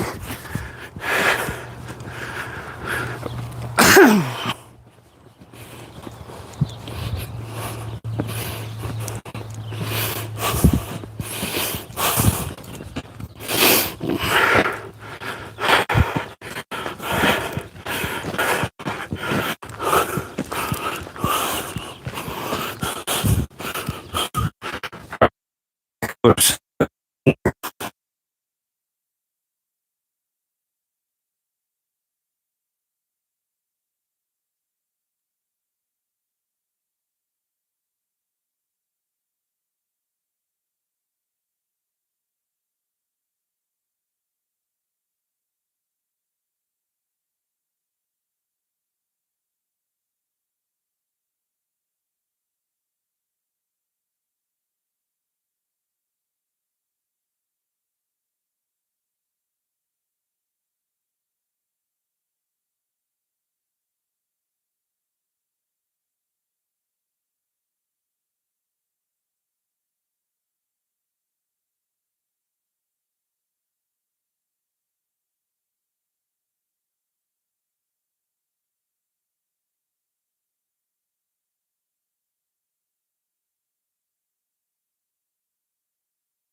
Okay, I'm back. I think we're connected now. I think I'm gonna go get my boss's backhoe when I set this in the other car.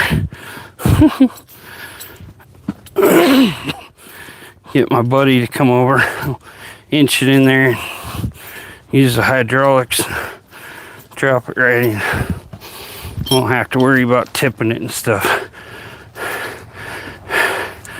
Okay, guys, we got chain. I got another chain.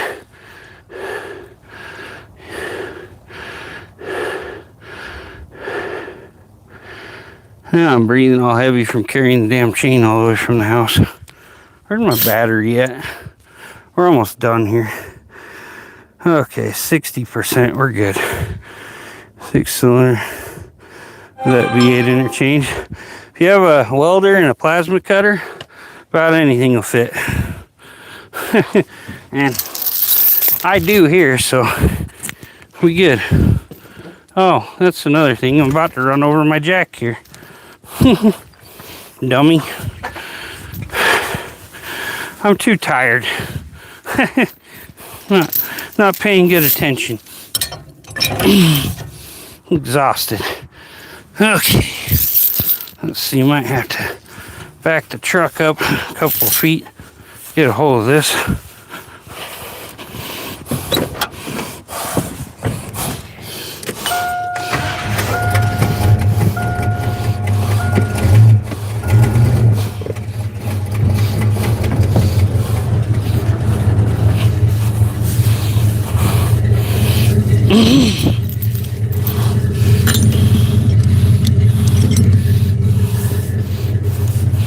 Welder and a plasma cutter are two things you need to learn to be really good with if you're going to build cars.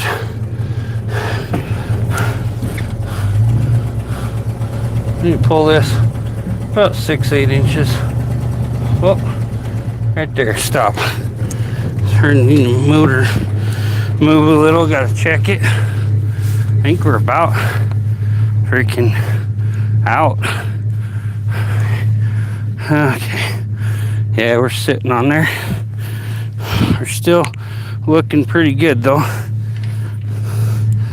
Would have probably been better if I took and hooked the tie up higher, further on the trailer. So instead of pulling kind of backward and more forward, we're almost out. We're like fucking tail shaft sitting on there. I didn't unhook the speedometer cable either, dang it. Probably ripped it off. Unless the speedo hooked somewhere else on this one. I don't know. Should be on the trans. Where'd it hook? Where'd it go? Yeah, there's my shift down cable. It goes right there. That linkage right there, it just needs to bend a little. It's all good. We'll see when we get her out. There's the speedometer cable. I think, maybe. I don't know. Yep, that's the speedometer cable. It just popped out. Good. Okay. We got everything unhooked and we're clear. We just got the little piece that there's a thing on this that holds the driveline from dropping out. Kind of like a driveline loop for racing.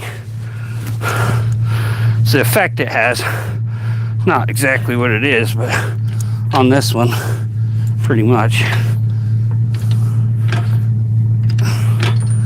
Okay, you pull it up a couple more inches. And that'll come out. Should be good. If it falls, we should be good. Don't look bad. Okay, there you go. Jerked her off.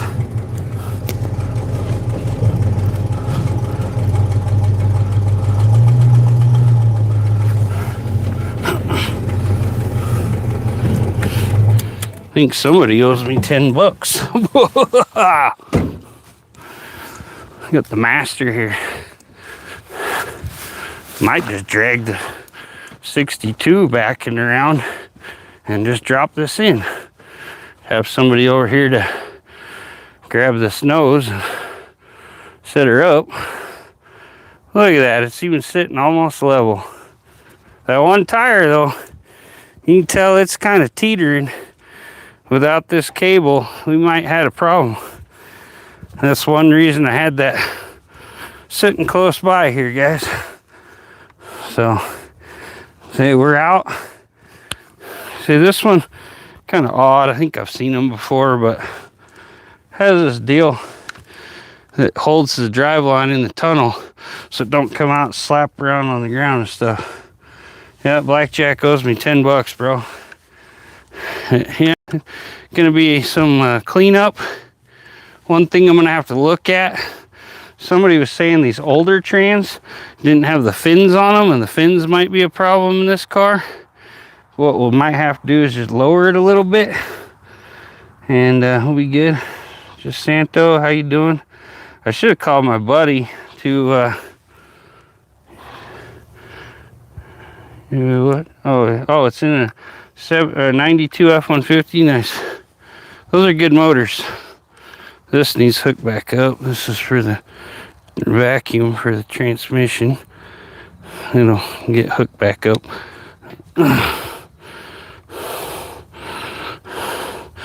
Had to get it out of the way for doing my cross members. That little vacuum line there. The modulator shot.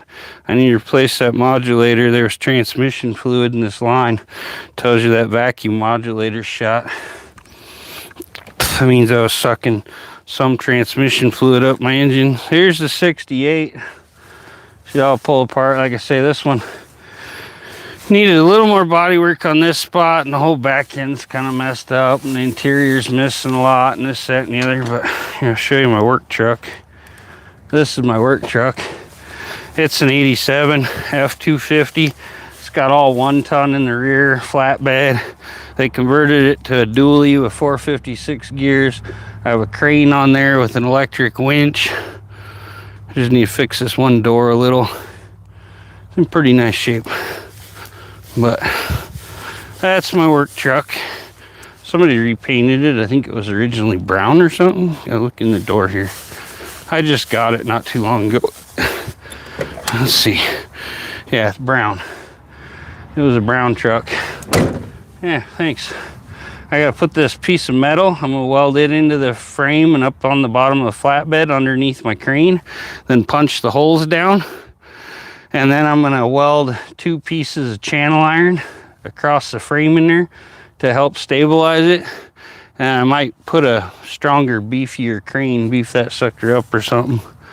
But I can flip that crane off the side. If I go to pick up a motor, rear end, whatever, hook onto it with a hook, lift it up, flip it around onto the bed, set it down, ready to go. I got the gooseneck ball. I got a 5th wheel hitch. It's got 2 freaking receiver hitches on it for what height you want or whatever. But once we get this engine and trans all cleaned up and done up and everything, see, it's funny, I didn't paint the heads, and a little off on color, but pretty close to the original. I'm gonna clean up the rest of the motor, replace gaskets. I'll probably do the oil pan gasket. We'll see. It wasn't leaking any oil, so it might just be old grime on there. We'll try to get it all off and paint things up, make it look nice, go through everything, and then we're gonna take it and drop it in this beautiful 62 T-Bird I got there. So that's my dream car. I gotta go get washed up and stuff. I think we've been on here long enough, so appreciate everybody for hanging out. I love you guys. You guys keep me doing this. So yeah, I'm gonna get the hell off here, and appreciate y'all for the support so much. If any of you are interested in, I might do it on the link for this video. I'll put it on my page or whatever.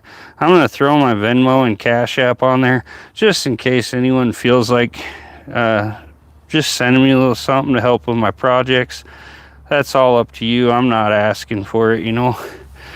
I'm building my own cars. I can use my own money. It just takes me a while to get projects done because I'm on VA disability, working a ranch to make ends meet. So yeah, things are hard. Times are hard, and I know a lot of you are probably struggling too. So like I said, I put a lot of work in these videos, try to show you guys how to do things, teach you some stuff. Like I say, a lot of people wouldn't know that when that engine hoist started leaning a little, that if I hooked onto there with a cable and supported it, we'd be all good. So yeah, take care everybody. See you later, Renegade, Devil, all new people. Like I say, make sure you go subscribe to the channel. We're gonna have a lot of videos coming. Got a lot of projects to work on. Yeah, I'll take you guys out real quick, show you my van that I got given to me and some other stuff. But like I say, we'll just be a minute here. I got a big field out here, so it takes a minute to walk around. 66 Rambler was my friend's college car. Beautiful shape. Not a freaking ding or anything on the body ding near. We're just gonna have to paint it. That had a 3 on the tree with overdrive. We're gonna yank that out. Got the 232 inline 6 yanked out already. We got this 84 Mercury Grand Marquis with 44,000 miles. I think that's what it is, 40 something thousand. And that's going to be the engine and transmission for the Rambler, I think. Either that or have an Olds 350. Just got to see how everything lines up. See, we need a front sump, rear sump. Pretty sure you can get either for a 5.0 also, so might just have to buy a part. This is my buggy. I bought an electric car for $400 from Primetime Auctions. It was not gonna ever run with me anyway. Be a lot to fix it. So I traded it to a guy for this. Runs like a top. Use it for cruising around the river bottom, stuff like that. And my 90 F250 here. I put this together. I bought it in a parts truck for $300, but the trans went while we were towing my van home. I got a whole mess of boats out here. My dad's got a lot of crap out here, but pretty much toys are mine. And they pretty much all work, except for the project cars. See, I got a John boat for fishing. I got an old 60s speedboat. It's a racing craft. And then I got a boat with a top on it and everything for cruising. It's got 120 horse inboard. This is a super rare 63 Studebaker Lark Wagonaire, which we need to figure out what we're going to do with it. It could be the 5.0 swap. We got to figure out a title on it though. Bought it from a guy out on the desert for $400. The crazy thing about this Studebaker station wagon has a retractable roof, so it's like a pickup. You just slide the roof forward. You can haul a washing machine, Christmas tree, whatever you need to, like MTV Cribs but backwoods. Thanks, Mary. And then this is the van that was given to me.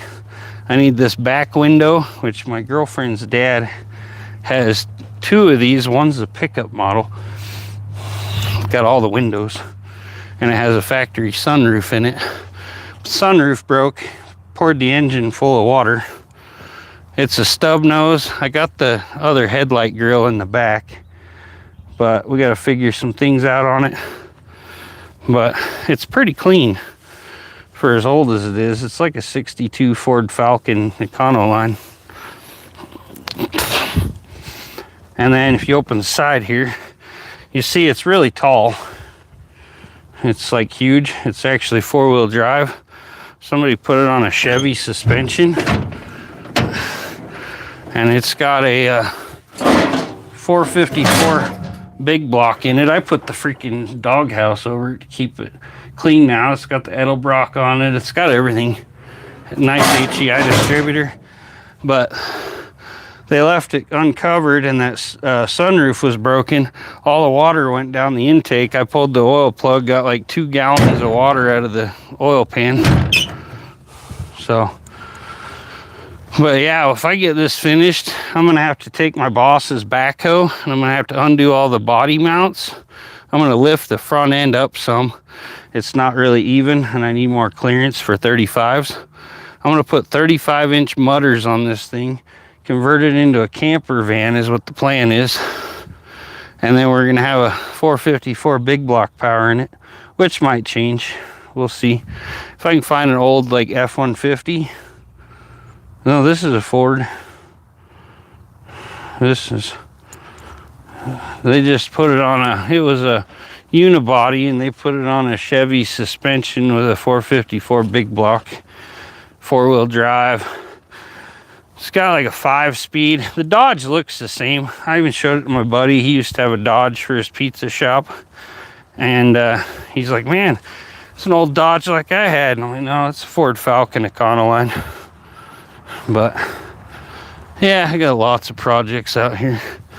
The Dodge is my brother's friend's. It's a Ram Charger for the Dodge guys.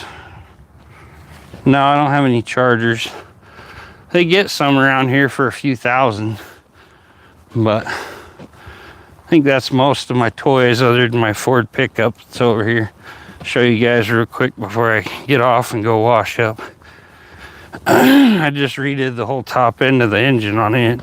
It runs like a top, but it's a 76 F-150 or F-100 short box. And it's got the 360 in it right now. I know it's board 30 over. I don't know if they changed the internals to 390 or what. I don't know if it's still got 360 crank or not. We'll have to, I should have measured when I had it apart. Measured the stroke. But you can switch the rods out, put new rings in it, go through it all. But it runs like a top right now, so I thought about putting the 429 in it. Kind of changed my mind. But yeah, I got the hood kind of popped right now. I was doing some stuff, but that's my big mudder. It's got a big 12,000 pound winch built into the front of it. Those lights, I did a video on them. It's got rock lights too. It got my buddy that owns the vintage junkyard, he gave me this old 1950 Olds Rocket hood ornament to put on it. So yeah, I appreciate y'all hanging out. I'm gonna get off here now, go get washed up, maybe take a good shower. It's freaking almost 3 o'clock. So appreciate y'all, love you guys. Hope y'all have a great week next week. The weekend's about over tonight, so we'll catch y'all later. Have a good one.